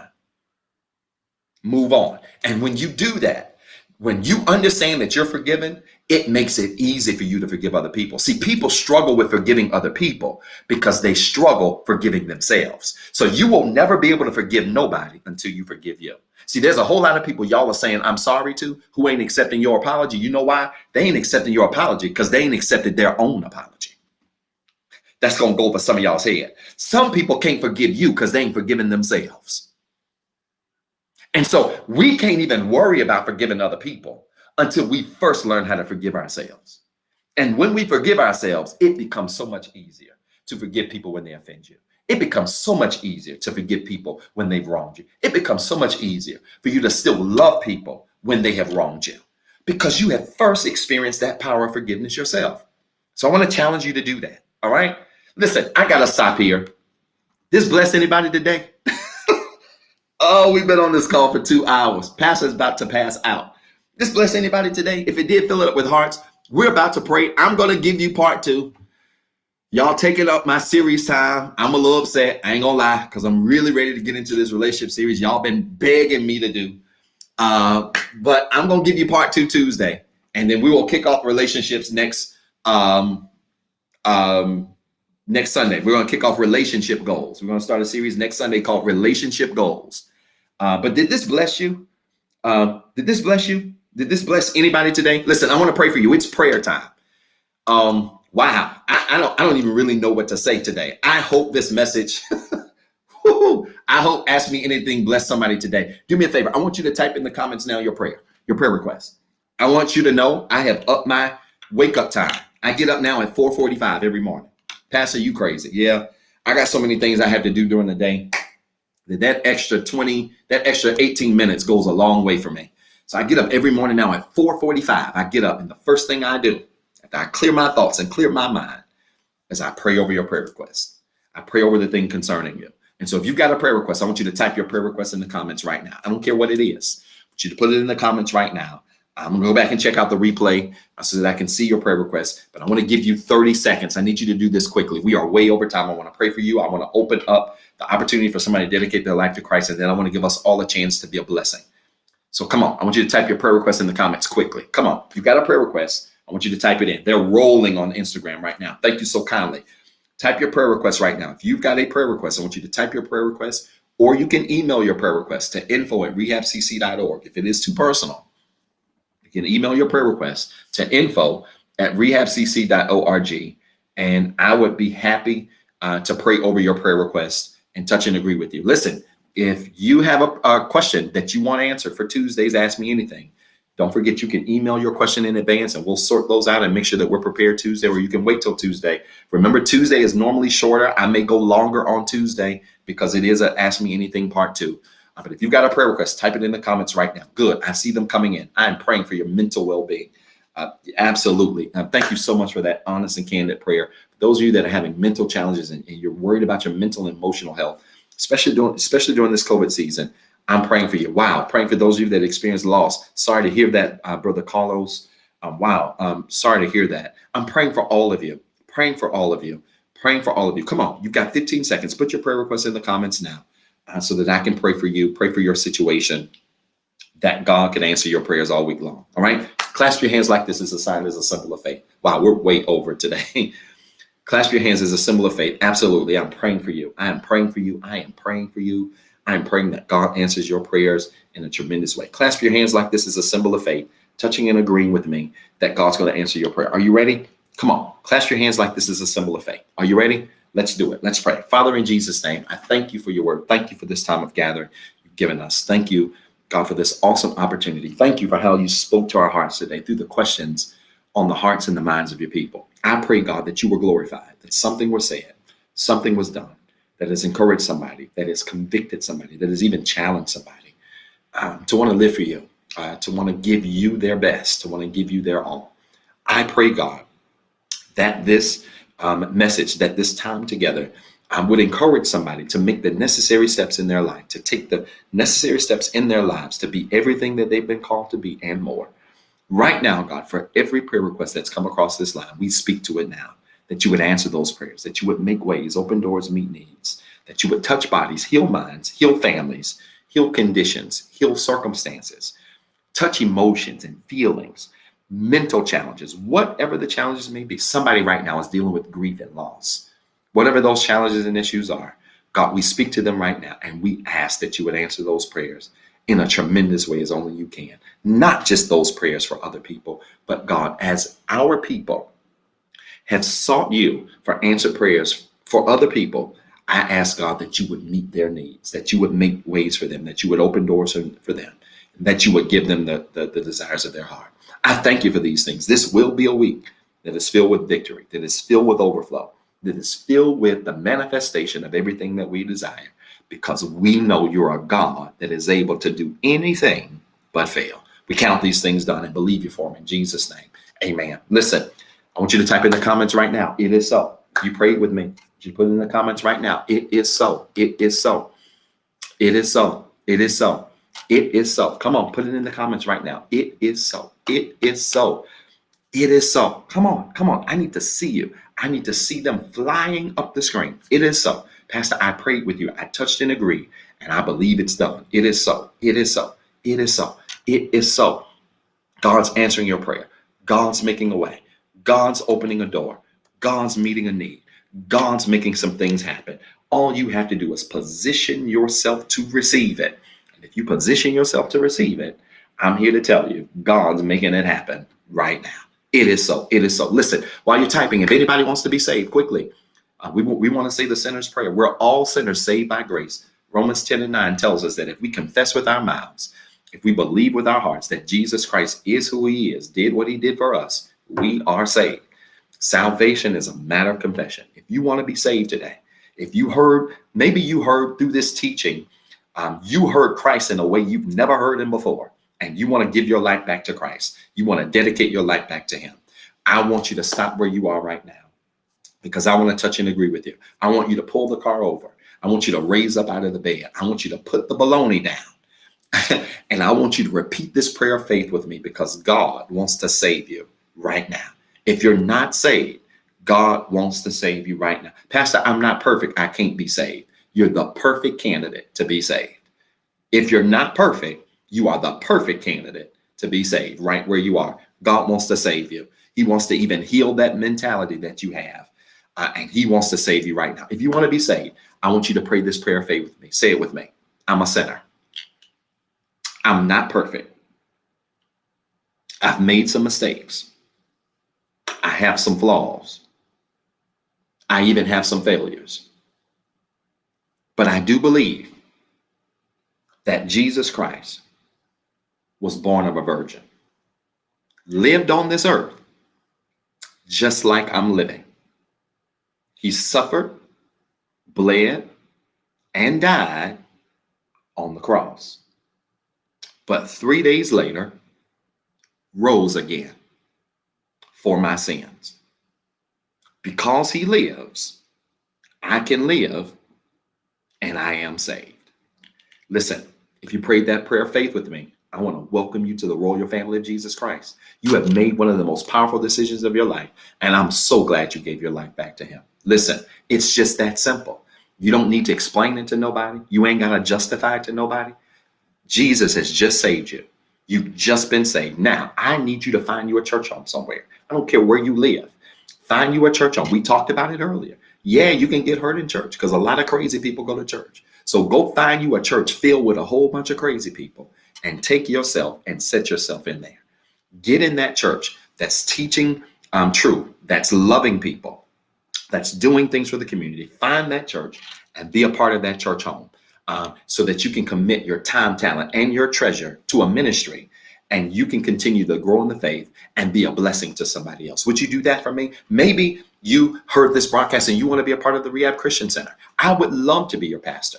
I would love to walk alongside you on this journey. I've got to give major kudos to my church, Rehab. You know, this last 6-8 months have been one of the most trying periods of my life, but they have been so gracious and so kind to me, to allow me to even have my moments and do what I need to do so that I'm better equipped to be able to serve you all. And I'm so grateful to you.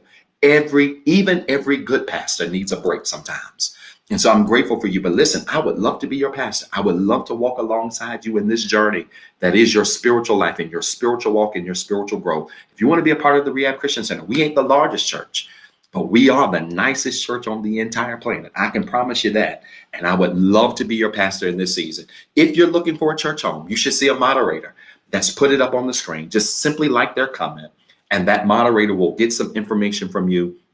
And we would be happy to welcome you to the Rehab Christian Center family. Listen, I got to warn you, I got a lot of crazy people at my church. A whole lot of crazy people go to my church. But if you got any crazy in you, you're in the right place. You're in a place that is the perfect place for imperfect people. And I can't wait to grow with you in this season of your life. All right. Listen, I hope this message today bless you. I hope this time together bless you. I want to challenge you to give. Pastor gave his tithes right before he came on the show today. He gave his tithe. Pastor, yes, your pastor is a tithing, giving pastor. I believe that's why I'm blessed. I believe in paying tithes. I believe in giving my offering, sowing my seed. And God has blessed me because of that. And so I want to challenge you today to give. If this message blessed you, and I got a feeling it blessed you today, our networks were just off the hook today. This message bless you. If this broadcast, this experience bless you, I'm going to challenge you to be a blessing to us. Listen, we are now about to enter the month of February. 1 month in this year is already down in the books. And so I want to challenge you to sow a seed today into this ministry. Maybe you don't have a church home and you've been wanting to tithe. feel free to tithe into this ministry. Maybe you just want to be a blessing. You want to sow a seed into this ministry. You want to sow a seed into this word you've heard today. I want to challenge you to give. You can give one of three ways. You can give through CashAPP, $REHABCCGIVE. That's $REHABCCGIVE. You can give through our website by visiting www.rehabcc.org. That's www.rehabcc.org and simply choose online giving. Or you can give through our cell phone or your cell phone by texting REHABWORKS to 88202. Text REHABWORKS to 88202 and right to your cell phone. You will see some prompts. Follow those prompts and you can give right from your cell phone. All right. Again, I want to give you the three ways. You can give via CashAPP, $REHABCCGIVE. That's $REHABCCGIVE. You can give through our website by visiting www.rehabcc.org. That's www.rehabcc.org. Or you can give from your cell phone by texting the word REHABWORKS to 88202. That's texting REHABWORKS to 88202 right from your cell phone. And you can give right from there, follow the prompts, and you can be a blessing there. But I want to challenge each of you to give today. Listen, I want you to give today. Give your tithes, give your offering. I want you to remember that next Sunday is First Sunday. So it is Super Sunday where we are working on our capital campaign. And I want to challenge all of you next Sunday to be a part of our capital campaign, Super Seed Sunday, where we sow a $99 seed every first Sunday. And that's next Sunday. All right. And so I want to challenge you to give today. I want to challenge you to give next week. And I promise you, if you do it, not only are you giving in good ground, on good ground, God's going to bless you exceedingly, abundantly above everything that you can ask or think because of your obedience. Listen, if this ministry, if this broadcast has been a blessing to you, and I know it has, I want to challenge you to give today. And I promise you, God's going to bless you in a tremendous way. I gave my tithes. I sold my offering seed today. And Pastor's just on cloud nine with excitement. I'm expecting great things to come into my life. And listen, I'm expecting great things to come into yours. Listen, if this message bless you, if this broadcast bless you, join us Tuesday for part 2 of Ask Me Anything. And Pastor's going to try to keep it to 60 minutes. We don't have any preliminaries on Tuesday. So Pastor's going to get right into the questions. You need to be on time. Tuesday, 7:08 p.m. I want you to join us. I'm going to pick up with the questions that I left off with last week. If you have a question that you want to and have asked, all you need to do is just email your question to info@rehabcc.org and make the subject line all capital letters, Ask Me Anything. And those questions will get funneled to me so nobody else sees them. And I'll be prepared to answer those questions on Tuesday. And you ain't even got to do it today. You can do it Tuesday. Pastor don't need to preview the questions. He ain't got to get prepped. I'm good.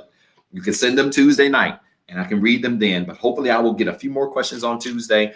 We've got 3 questions to start with here. And I want even more questions on Tuesday. So again, you can email your question to info@REHABCC. Let's put that back up so everybody sees it. You can email your question to info@rehabcc.org with the subject line, Ask Me Anything. If you've got a question for Tuesday, and we can answer that. And I can't wait to see you Tuesday for part 2. You asked for it. I'm going to give it to you.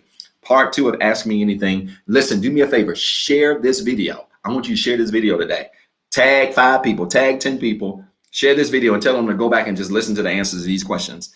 And somebody's going to be blessed in a tremendous way through the candid nature by which we went through it. Listen, I hope this message, this ministry, this experience was a blessing to you today. I want all of you to know that I love you. I absolutely love you. I'm absolutely praying for you. I'm absolutely rooting for you. I'm believing God for you. Now do me a favor. Just pray for me. Would you do that? Make sure you pray for Pastor. Continue to keep Pastor in your prayers.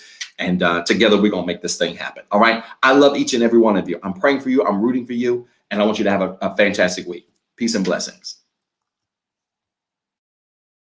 Thank you for watching the Rehab Christian Center live experience. If this broadcast has been a blessing to you and you would like to be a blessing to our leader, Dr. Zeb Talley III, you can sow a seed into his ministry by CashAPP at $Pastor ZT3. It is our prayer that this message of hope encouraged, enlightened, and empowered you to be better. Please tune in Tuesday at 7:08 p.m. for our life study experience. And as always, be blessed and have a wonderful week.